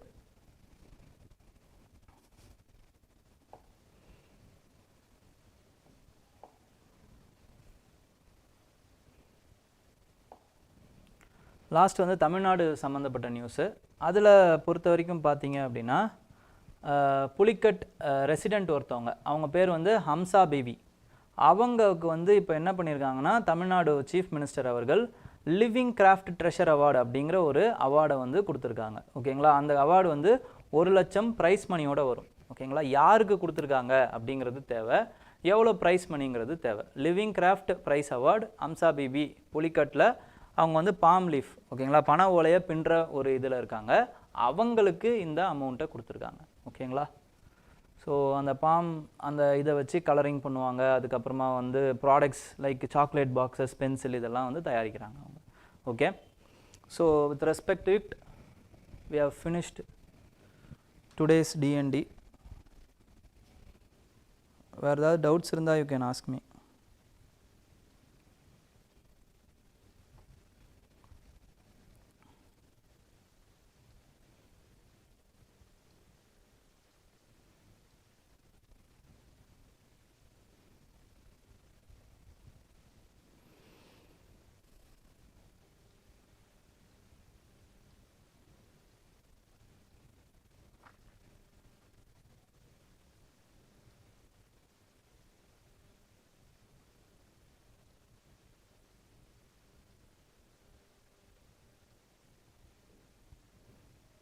Okay, thank you Anand Krishnan, லைக்லாம் போட சொல்லியிருக்கீங்க. பயோமார்க்கர் பற்றி கேட்டிருந்தீங்க. பயோமார்க்கர் வந்து என்ன அப்படின்னு பார்த்தீங்கன்னா, பயோ இப்போ ரெண்டுத்தையும் பிரித்தா என்ன மீனிங் வருமோ அதுதான். இன்னும் டீட்டெயில்டாக நான் வந்து உங்களுக்கு வந்து நெக்ஸ்ட் இதில் சொல்கிறேன். ஏன்னா இது நான் பார்த்துட்டு வரணும்னு நினச்சேன், ஆனால் மறந்துட்டேன். ஓகேங்களா, பயோ அப்படின்னா வந்து லிவிங்னு அர்த்தம், மார்க்கர் அப்படின்னா வந்து எதையோ வந்து குறிக்கிறதுன்னு அர்த்தம். அப்போது ஒரு லிவிங் திங்கை வச்சு ஏதோ ஒன்று குறிக்க போகிறாங்க. இதுதான் பயோமார்க்கர் அப்படிங்கிற அந்த கான்செப்ட்டு. மேபி இன்னும் நான் வந்து டீட்டெயில்டாக வந்து இதை பார்த்துட்டு வரேன். இதை பற்றி பார்த்துட்டு வந்து இன்னும் சாட்டிஸ்ஃபேக்டரியாக நான் சொல்கிறேன். ஓகேங்களா, அதே மாதிரி இன்னொருத்தவங்க வந்து என்ன கேட்டாங்கன்னா அக்வஸ் செக்யூரிட்டி இதை பற்றி கேட்டாங்க. அக்வஸ் அப்படிங்கிறது யூகே யூஎஸ், ஏங்கிறது ஆஸ்திரேலியா, யூகே அப்படிங்கிறது யுனைடெட் கிங்டம், அப்புறம் யூஎஸ் வந்து யூஎஸ்ஏ. ஸோ இவங்க என்ன பண்ணுறாங்க அப்படின்னு பார்த்தீங்கன்னா, யூஎஸும் யூகேவும் சேர்ந்து சப்மரைன், நியூக்ளியர் சப்மரைனை ஆஸ்திரேலியாவுக்கு கொடுக்க போகிறாங்க.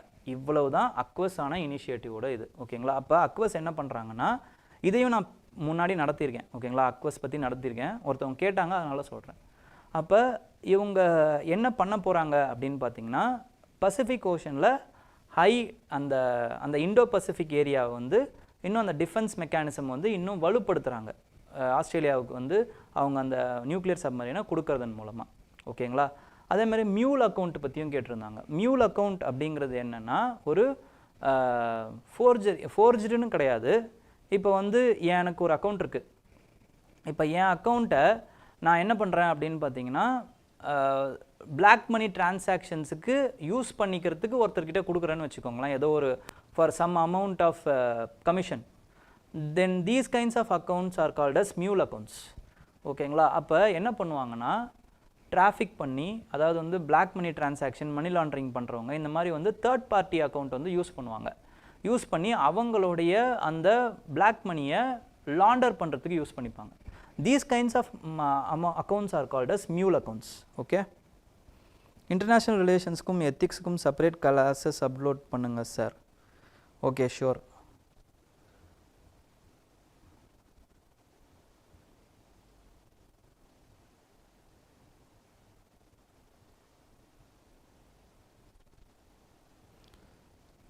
Important articles from polity for beginners. பாலிட்டிக்கு வந்து நம்ம தனியாக ஃபவுண்டேஷன் கிளாஸே போட்டிருக்கோங்க, அதை பார்க்கலாம். கணேஷ் சார் வந்து சொல்லி கொடுத்துருப்பாரு உங்களுக்கு. ஓகேங்களா, those classes are very very important for you. ஓகேங்களா, அதில் ஏதாவது டவுட்ஸ் இருந்தாலும் கேளுங்க, சாரும் சொல்லுவார். அதே மாதிரி இப்போ இங்கே வந்து கேட்டிங்கன்னா நானும் சொல்லுவேன். ஓகே, பார்த்துக்கலாம். ஓகேங்களா, ஸோ ஃபஸ்ட்டு அந்த ஃபவுண்டேஷன் கிளாஸஸை முடிங்க. அதை மீறி ஏதாவது வருது அப்படின்னும்போது, கரண்ட் அஃபேர்ஸில் வரும்போது, நேற்று வந்து பிரசிடென்ட் ரூல் நம்ம இன்டீட்டெயில்டாக பார்த்தோம். அந்த மாதிரியான விஷயங்களை நான் சொல்கிறேன். அப்போ கரண்ட் அஃபேர்ஸில் வரதையும் நம்ம கவர் பண்ணிவிடுவோம், பேசிக் ஃபவுண்டேஷன்ஸையும் நம்ம கவர் பண்ணிவிடுவோம். ஓகேங்களா, ஃபவுண்டேஷன் கோர்ஸுங்கிறது அதுதான். ஓகே, ஃபஸ்ட்டு அதை பாருங்கள். ஓகே, அதில் பார்த்துட்டு அதில் டவுட் இருந்தால் என்ன கேளுங்க. ஓகேங்களா, India Nepal relations, India Bhutan relations சிமிலரா சார்? சிமிலர்னு சொல்ல முடியாது, பிகாஸ் இந்தியா நேபாள் ரிலேஷன்ஷிப்பை விட இந்தியா பூட்டான் ரிலேஷன்ஷிப் வந்து ரொம்ப ஸ்மூத் ரிலேஷன்ஷிப். அதுக்கு வந்து நம்ம இந்தியா பூட்டானுக்கு வந்து நெட் செக்யூரிட்டி ப்ரொவைடரே இந்தியா தான். ஓகேங்களா, பூட்டானுக்கு நெட் செக்யூரிட்டி ப்ரொவைடராக இருக்கட்டும், அதுக்கப்புறமா வந்து இப்போ ஏதாச்சும் ஒரு பட்ஜெட்டில் ஏதாவது ஒரு டெஃபிசிட் வருது பூட்டானுக்கு அப்படின்னா அதை கொடுக்கறதும் அசிஸ்டன்ஸ், எக்ஸ்டர்னல் அசிஸ்டன்ஸ் கொடுக்கறதும் நம்ம தான். பூட்டானுடைய ஹையஸ்ட் அந்த ட்ரேடர் அதுவும் இந்தியா தான். ஓகேங்களா, அதே மாதிரி இப்போ பூட்டான் அப்படின்னும் போது கிலிப்பூ அப்படிங்கிற ஒரு சிட்டி இருக்குங்க, அது வந்து ஃப்ரீ கார்பன் சிட்டி. ஓகேங்களா, அதை வந்து 2500 கிலோமீட்டர்ஸ் வந்து அது இது டயாமீட்டர் கொண்ட ஒரு சிட்டி. ஓகேங்களா, அந்த சிட்டியை வந்து உருவாக்குறதுலையும் வந்து இந்தியா வந்து ரொம்ப அசிஸ்டன்ஸ் வந்து கொடுக்குறாங்க. ஓகேங்களா, ஸோ இந்த மாதிரி வந்து பூட்டானுக்கும் இந்தியாவுக்குமான ரிலேஷன்ஷிப் வந்து ரொம்ப ஃப்ரீயான ரிலேஷன்ஷிப். நேபாளுக்கும் இந்தியாவுக்குமான ரிலேஷன்ஷிப் கூட கொஞ்சம் இப்போ கொஞ்சம் ஹிக்கப்ஸ் இருக்கே தவிர பூட்டானுக்கும் இந்தியாவுக்கும் இது வரைக்கும் வந்ததில்லை. ஓகேங்களா, ஸோ டோக்லம் ஸ்டாண்ட் ஆஃபில் கூட நம்ம பூட்டானுக்காக போய் நின்னுமே தவிர நமக்கும் சைனாவுக்குமான அது ப்ராப்ளம் கிடையாது. டோக்லம் இஷ்யூ பூட்டானுக்கும் சைனாவுக்குமான இஷ்யூ. நம்ம we gone to in defense of Bhutan actually. ஓகேங்களா, weekends we could utilize fully because of the live classes, but the spirit goes as the week progress sir. So middle of the week la வர classes கொஞ்சம் யூஸ்ஃபுல்லாக இருக்கும் to consistently study. கண்டிப்பாக அந்த classes வேறு எப்படி revision classes ஏதாவது ஒன்று நம்ம எங்கேஜாக வச்சுருப்போம். ஓகேங்களா, so don't worry about it. அது ஏதாவது நம்ம பிளான் பண்ணுவோம். And AIC is for you.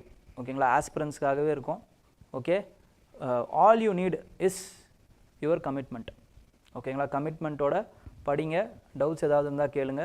And in your side வெறும் கிளாஸ் பார்த்துட்டு போய் தூங்கிடக்கூடாது, போய் ரிவைஸ் பண்ணணும், படிக்கணும். அதுதான் ரொம்ப ரொம்ப இம்பார்ட்டண்ட்.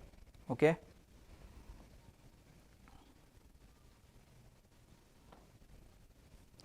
சிசாட் இன்னும் ஹைலி ஃபோக்கஸ்ட் ஏரியா. சிசாட் பக்கம் நம்ம போகல. ஓகேங்களா, அதனால் நமக்கு நம்ம சொல்கிறதுக்கான அந்த ஒரு கெப்பாசிட்டி நமக்கு இல்லை. ஓகேங்களா, நம்ம இது ஆஸ்பிரண்ட்டாக இருந்து முடிஞ்சதோடு அது முடிஞ்சிருச்சு. சிசாட் பக்கம் நம்ம போகாமல் விட்டாச்சு. ஓகேங்களா, ஸோ சிசாட் ஃபேக்கல்ட்டி வச்சு நம்ம வந்து அந்த ஹைலி ஃபோக்கஸ்ட் ஏரியா என்னங்கிறத நம்ம போட சொல்லுவோம். ஓகேங்களா, ஒம்பட்ஸ்மேன் அப்படிங்கிறது நடுநிலையாளர்னு அர்த்தம். ஒம்பட்ஸ்மேன் இல்லைனா ரெட்ரஸல் மெக்கானிசமை தீர்க்கிறவர்னு அர்த்தம். ரிவிஷன் ஸ்ட்ராட்டஜி சொல்லுங்கள் சார். ரிவிஷன் ஸ்ட்ராட்டஜினா எந்த மாதிரி எதிர்பார்க்குறீங்கன்னு நீங்கள் கொஞ்சம் டீட்டெயில்டாக சொல்லுங்கள். நான் ரிவிஷன் ஸ்ட்ராட்டஜி என்னன்றதை சொல்கிறேன். அப்போது சாதாரணமாக ரிவிஷன் ஸ்ட்ராட்டஜி அப்படின்னா நீங்கள் என்ன படிச்சிருக்கீங்களோ அதை செகண்ட் வாட்டி அண்டர்லைன் பண்ணியிருப்பீங்களா, அதை மறுபடியும் படிக்கணும். தேர்டு திருப்பி அதை பார்க்கணும். ஃபோர்த் வாட்டி ஆக்டிவ் ரீகால் பண்ணணும். ஆக்டிவ் ரீகால் அப்படிங்கிறது என்னென்னா, இப்போ ப்ரீவியஸ் இயர் கொஸ்டின் ஏதாவது ஒன்று எடுத்துக்கோங்க. எடுத்துக்கிட்டு அதில் ஸ்பீக்கர் பற்றின ஒரு கொஸ்டின் வந்திருக்குன்னா, ஸ்பீக்கர் பற்றி உங்களுக்கு என்னென்னலாம் டீட்டெயில்ஸ் தெரியுது அப்படிங்கிறத நீங்களே சொல்லி பார்க்கணும். எங்கேயாவது ஒரு இடத்துல ஸ்டக் ஆகும், அதுக்கு மட்டும்தான் நீங்கள் போயிட்டு ரெஃபர் பண்ணணும். ஃபார் எக்ஸாம்பிள், இப்போ ஸ்பீக்கர் இருக்கார். ஸ்பீக்கர் வந்து if he takes oath separately, நான் கேட்குற கேள்விக்கெல்லாம் உங்களுக்கு பதில் தெரியுதான்னு பாருங்கள். அப்படி இல்லைன்னா நீங்கள் ஒழுங்காக படிக்கலன்னு அர்த்தம். If he takes oath separately, ஏன்னா இதெல்லாம் தான் கேள்வியாக வரும். அவர் எவ்வளோ நாள் வந்து ஸ்பீக்கராக இருப்பார், அதாவது வந்து ஒரு கவர்மெண்ட் வந்து இப்போ ஒரு லெஜிஸ்லேட்டிவ் அசம்பிளி,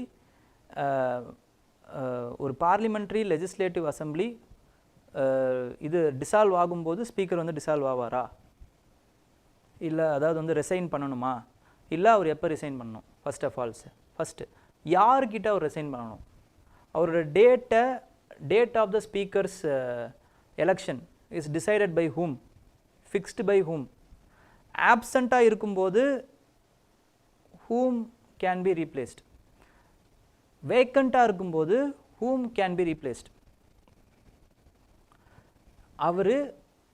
அவருக்கும் அதுக்கப்புறமா வந்து ராஜ்யசபா சேர்மனுக்குமான அந்த டிஃப்ரென்ஸ் என்ன?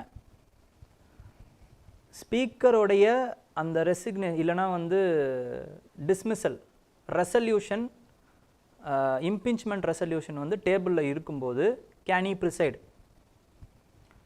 Can he vote, first instance. அப்படி ஃபஸ்ட் இன்ஸ்டன்ஸில் ஓட் பண்ணணும்னா என்ன சினாரியோவில் அவர் ஓட் பண்ணலாம்? செகண்ட் இன்ஸ்டன்ட்டில் அவர் ஓட் பண்ணுறாருன்னா அந்த ஓட்டுக்கான பேர் என்ன?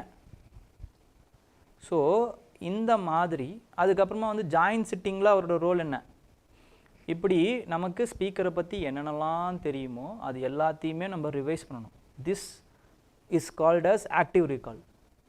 இந்த வேலையை நீங்கள் பண்ணணும். இப்படி பண்ணும் பொழுது உங்களுக்கு அந்த டவுட் வந்து வராது, செகண்ட் தாட் வராது. இப்படி பண்ணிங்கன்னா தான் நீங்கள் நல்லா ரிவைஸ் பண்ணியிருக்கீங்கன்னு அர்த்தம். அப்போ டவுட் வருது அப்படின்னா நீங்கள் போய் பார்க்கலாம், இதே டவுட்டு தான் அந்த இடத்துல வரும், அந்த டவுட்டு அப்போ கிளியர் ஆகிடும் ஆக்சுவலாக. ஓகேங்களா? அப்போ இதை பண்ணுறதுக்கு உங்களுக்கு அட்லீஸ்ட் ஒரு 3 வாட்டியாவது நீங்கள் படிச்சிருக்கணும் கண்டென்ட்டை. அதுக்கு தான் ஒரு 3 வாட்டி படிங்கன்னு சொல்கிறது.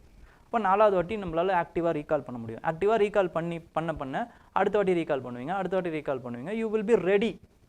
அப்போ கான்செப்ட் வைஸ் உங்களுக்கு வந்து ஃபுல்லாக தெரிஞ்சிடும்.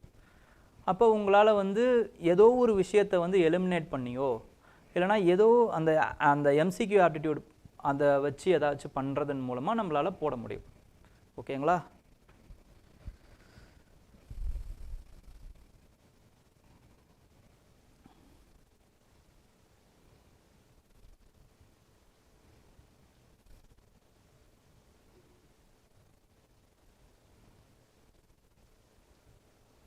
லோக்பால் வந்து ஃபார் சென்ட்ரல், லோகாயுக்தா ஸ்டேட்.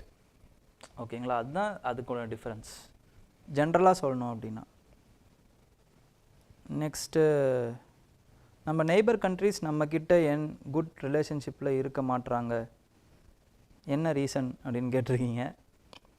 நம்ம நெய்பர் கண்ட்ரிஸ் நம்மக்கிட்ட ஏன் குட் ரிலேஷன்ஷிப்பில் இருக்க மாட்றாங்கன்னா, இதை வந்து ஒரு கண்ட்ரியை நீங்கள் ஒரு மனுஷனாக ட்ரீட் பண்ணுங்கள். நம்மளுக்கும் நம்ம நெய்பர்ஸுக்கும் ஒரு நல்ல ரிலேஷன்ஷிப் இருக்கா அப்படின்னா நிறைய நேரம் இருக்காது. ஏன் இருக்காது? குப்பை போடுவோம், அங்கே போய் கொட்டுவோம், இல்லைனா அவங்களுக்கும் நம்மளுக்குமான சில பார்க்கிங் இருக்கும். ஸோ இதே மாதிரி கண்ட்ரியை அணுகுனீங்க அப்படின்னா கண்ட்ரிக்கும் இன்னொரு கண்ட்ரிக்குமான அந்த இன்செக்யூரிட்டி. ஏன்னா இந்தியா வந்து ஒரு சின்ன சைஸில் இருக்குது அப்படின்னா யாருக்கும் எந்த பிரச்சனையும் இருக்காது, பேலன்ஸ் ஆஃப் பவரில் ஓடிடும். But South Asia is dominated by the economic and physical size of India. ஓகேங்களா? அப்போ எப்போ வேணாலும் இந்தியா வந்து தன்னை விழுங்கிடுமோன்ற அந்த எக்ஸிஸ்டென்ஷியல் கிரைசிஸ்லேயே பக்கத்து நெய்பர்ஸ் வந்து சுற்றிட்டு இருப்பாங்க. So to balance India they can do it as a whole. அப்போ what they are doing, they are creating some organisations like SAARC. They are also using some other balancing power like China. ஓகேங்களா? So இதுதான் விஷயம். அதே மாதிரி they lack a common ஒரு standalone history. அவங்களோட history வந்து இந்தியாவோட ஹிஸ்ட்ரியோட பின்னி பிணைஞ்சதாக தான் இருக்குது. அப்போ அவங்களுக்குன்னு ஒரு தனி ஐடென்டிட்டி இல்லை. ஓகேங்களா? ஸோ இதெல்லாம் தான் ரீசன்ஸ் நம்மளுக்கும் இந்தியாவுக்குமான அந்த இந்தியாவுக்கும்.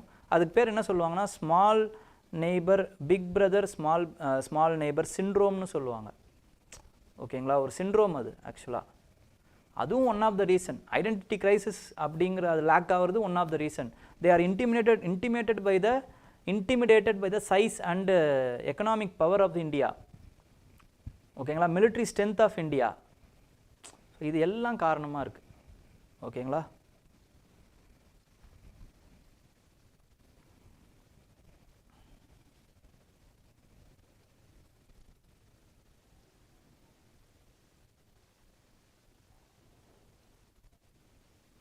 கேட்குறதுக்கு சான்ஸ் இருக்குது. மியூல் ஹண்டர் கேட்குறதுக்கு சான்ஸ் இருக்குது.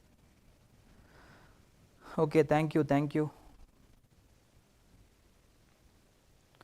மிலிட்ரி டீல்ஸ் ஐஆர் எல்லாம் சொன்னீங்க. Economy wise free trade agreements between the countries பார்க்கணும் தானே? Yes, sure.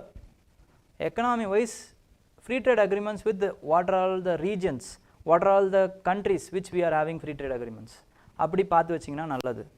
அதே மாதிரி சாங்சுரிஸ் டைகர் ரிசர்வ்ஸ்லாம் நம்மளால் பார்க்க முடியுமான்னு தெரில. சாங்சுரிஸ் அதெல்லாம் பொறுத்த வரைக்கும் கரண்ட் அஃபேர்ஸில் ஏதாவது சாங்சுரி வருது. ஃபார் எக்ஸாம்பிள் இப்போ சிம்லிபால் வந்துச்சு. ஓகேங்களா? அது பார்த்து வைக்கலாம், அதை அப்படி படிக்கலாம். ஓகேங்களா? அதே மாதிரி வந்து டைகர் ரிசர்வ்ஸ்னு எடுத்துக்கிட்டிங்கன்னா லாஸ்ட்டு 4 டைகர் ரிசர்வ்ஸ் அப்படி பாருங்கள் இனிமேல்.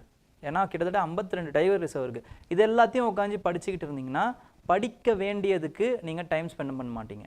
ஒரே ஒரு கொஸ்டின் தான். இப்போ யூபிஎஸ்சியோட ஸ்ட்ராட்டஜி என்ன அப்படின்னா, உங்களை படிக்க வைக்கிறத விட உங்களை எலிமினேட் பண்ணுங்கிறது தான் அவங்களோட ஸ்ட்ராட்டஜி. அப்போ இந்த கொஸ்டின்ஸ்லாம் அவங்க ஏன் கொடுக்குறாங்க, டைகர் ரிசர்வ்ஸ் மாதிரியான கொஸ்டின்ஸ்லாம் ஏன் கொடுக்குறாங்கன்னா, அந்த வருஷம் பசங்களை வெளியே கொண்டு போகணுங்கிறது மட்டும் கிடையாது, அடுத்த வருஷ பசங்களையும் தேவையில்லாமல் டைமை வந்து வேஸ்ட் பண்ண வைக்கிறது தான் one of the strategy of UPSC. நம்ம அதை நல்லா புரிஞ்சுக்கணும்.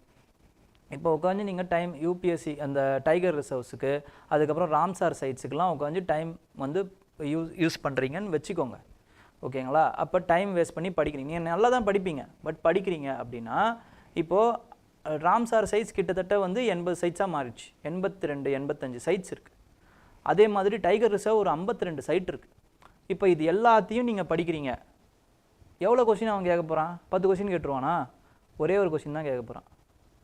அப்போ உங்களுக்கு ஆனால் இதுக்கான படிக்கிறதுக்கு டைம் எவ்வளோ ஆகுது? 2 மணி நேரத்துலேருந்து 3 மணி நேரம் ஆகுது. ஆனால் இந்த 2 மணி நேரம் 3 மணி நேரத்தில் நான் ஃபண்டமெண்டல் ரைட்ஸை உட்காந்து ரிவைஸ் பண்ணிட முடியும் என்னால், ஓகேங்களா? அப்போ highly productive, highly giving topics என்னவோ அதை முதல்ல படிங்க. இதெல்லாம் பாருங்கள். எப்படி பார்க்கலான்னா ஸ்ட்ராட்டஜிக்காக பார்க்கணும். இப்படி வந்தால் மட்டும் என்ன, ஒரு லாஸ்ட்டு 4 இது டைகர் ரிசர்வ்ஸ் இப்படி தான் அவன் கேட்கவும் கேட்பான். Ramsar sites last 4 Ramsar site என்ன பண்ணாங்க, அது அப்படி வருது தெரியல, விட்டுருங்க. இதெல்லாம் தேவையில்லை நமக்கு. இதெல்லாம் ரொம்ப போட்டு டைம் வேஸ்ட் பண்ண தேவையில்லை. எதில் டைம் நம்ம செலுத்தணும், எதில் அதிகமாக வந்து நமக்கு ரிட்டர்ன்ஸ் வருது? புத்திசம் ஜெயினிசமாக உட்காந்து படிங்க, வருஷத்துக்கு ஒரு கொஸ்டின் வரும். பொல்யூஷன் பற்றியா, வருஷத்துக்கு ஒரு கொஸ்டின் வரும். இன்டர்நேஷ்னல் ரிலேஷன்ஸில் இப்போ ரிஃப்ளெக்ட் ஆகக்கூடிய இன்டர்நேஷ்னல் அந்த ஆர்கனைசேஷன்ஸாக வருஷத்துக்கு ஒரு கொஸ்டின்ஸ் வரும். என்விரான்மெண்டல் லாஸ் வருஷத்துக்கு ஒரு கொஸ்டின் வரும். முக்கியமாக எந்த லா படிக்கணும்? வைல்ட் லைஃப் ப்ரொடெக்ஷன் ஆக்ட் படிக்கணும், பயோடைவர்சிட்டி ஆக்டை பயோடைவர்சிட்டின்னு இல்லை, இது என்விரான்மெண்டல் ப்ரொடெக்ஷன் ஆக்டை படிக்கணும், வைல்ட் லைஃப் ப்ரொடெக்ஷன் ஆக்டை படிக்கணும். இப்போ ரீசெண்டாக அமெண்ட் பண்ணப்பட்டிருக்கிற ப்ரொவிஷன்ஸை படிக்கணும். இதுலேருந்து ஒரு கொஸ்டின் வரும், நீங்கள் போயிட்டு பாருங்கள். அதே மாதிரி சயின்ஸா, nano technology, biotechnology, nuclear technology, இதிலேருந்து ஏதாவது ஒரு கொஸ்டின் வரும். டெக்னாலஜி வைஸ் ஏஐ இப்போ வளர்ந்துக்கிட்டு இருக்குது, அதனால் அதில் நீங்கள் டைம் ஸ்பெண்ட் பண்ணலாம். ஏஐ பற்றினா அந்த விஷயத்தை தெரிஞ்சுக்கலாம். Digital compact agreement. ஸோ இப்படி நீங்கள் என்ன பண்ணணும்னா ஸ்ட்ராட்டஜிக்காக உங்களோட டைமை வந்து இன்வெஸ்ட் பண்ணணும். யூபிஎஸ்சியோடைய விஷயம் என்ன, நீங்கள் என்னவா மாற போகிறீங்க? ஒரு அதிகாரியாக மாற போகிறீங்க. அதிகாரியாக மாறுறீங்கன்னா உங்களுக்கு அதிகாரியாக ஆகிட்டீங்க. இப்போ நீங்கள் என்ன, இப்போ உங்கள்கிட்ட என்ன இருக்குன்னா, என்ன ரிசோர்ஸ் கம்மியாக இருக்குன்னா டைம், அப்புறமா வந்து ரிசோர்ஸஸ் தான் கம்மியாக இருக்கும். அந்த ரிசோர்ஸஸை நீங்கள் எப்படி யூஸ் பண்ணுறீங்க? இப்போ உங்ககிட்ட இருக்கிற என்ன ரிசோர்ஸ் கம்மியாக இருக்குது? டைம் கம்மியாக இருக்குது. அப்போ அந்த டைமை எப்படி ஜுடிஷியஸாக யூஸ் பண்ணுறீங்க? உங்களை அதிகாரியாக மாற்றும். அதிகாரியாக ஆகிட்டதுக்கப்புறமா அந்த ஏரியாவில் இருக்க ரிசோர்ஸஸை நீங்கள் எப்படி ஜுடிஷியஸாக யூஸ் பண்ணுறீங்க? உங்களோட கண்ட்ரியை உங்களால் அடுத்த கட்டத்துக்கு கொண்டு போக முடியும், அந்த ஏரியாவை உங்களால் அடுத்த கட்டத்துக்கு கொண்டு போக முடியும். இந்த பயிற்சியை தான் இந்த படிக்கிறதன் மூலமாக நீங்கள் பெறுறீங்க. டைம் அப்படிங்கிறது தான் உங்ககிட்ட இல்லை. இப்போ சார் ஒரு 2 வருஷம் கொடுத்தீங்க, இதுவே ஒரு 4 வருஷம் கொடுத்தீங்கன்னா நல்லா படிச்சிட முடியும். 3 மணி நேரத்துக்கு பதில் 6 மணி நேரமாக மெயின்ஸுக்கு எழுத கொடுத்தீங்க, ஒரு சப்ஜெக்ட் 6 மணி நேரம் எழுதுறேன் அப்படின்னா என்னால் சூப்பர் ஆன்சர் எழுத முடியும். அது கிடையாது. ஏன் அவங்க டெலிபரேட்டாக 3 மணி நேரம் வைக்கிறாங்க? எதுக்காக அவங்க வந்து பிலிம்ஸுக்கு அப்புறம் மெயின்ஸுக்கு 3 மாதம்தான் சொல்கிறாங்க? இந்த டைமில் நீங்கள் எப்படி இந்த போர்ஷன்ஸ் எல்லாம் கரெக்டாக முடித்து எப்படி நீங்கள் ஜுடிஷியஸாக யூஸ் பண்ணி அதை எப்படி வந்து கரெக்டாக கொண்டு போகிறீங்கிறத அந்த ஒரு வளத்தை வந்து உங்களுக்கு செக் பண்ணுறாங்க. அதே மாதிரி டெலிபரேட்டாக சில கொஸ்டின்ஸ் இந்த மாதிரி வைக்கிறாங்க உங்களை டைவர்ட் பண்ணுறதுக்காக. அப்போ தான் நீங்கள் கரண்ட் அஃபேர்ஸ் பின்னாடி ஓடுவீங்க, அப்போ தான் நீங்கள் இந்த மாதிரி தேவையில்லாத சில விஷயத்துக்காக ஓடுவீங்க, அதுக்காக இப்படி டைவர்ட் பண்ணுவாங்க. So don't fall in the trap of UPSC. ஓகேங்களா? அப்போ என்ன பண்ணணும்னா எல்லாரும் பண்ணி வச்சுருக்கக்கூடிய விஷயத்தில் நிறைய கான்சென்ட்ரேட் பண்ணிவிட்டு இந்த விஷயத்தையும் பண்ணணும், ஆனால் ஸ்ட்ராட்டஜிக்காக பண்ணணும். அதை தான் நான் சொல்லிகிட்டு இருக்கேன். அவன் எப்படி கேட்குறான், எந்த மாதிரி கேட்குறான், இப்படி படித்தா போதும், அதுக்கு இவ்வளோ டைம் ஸ்பெண்ட் பண்ணால் போதும், இப்படி நீங்கள் பார்த்து வைக்கணும். ஓகேங்களா?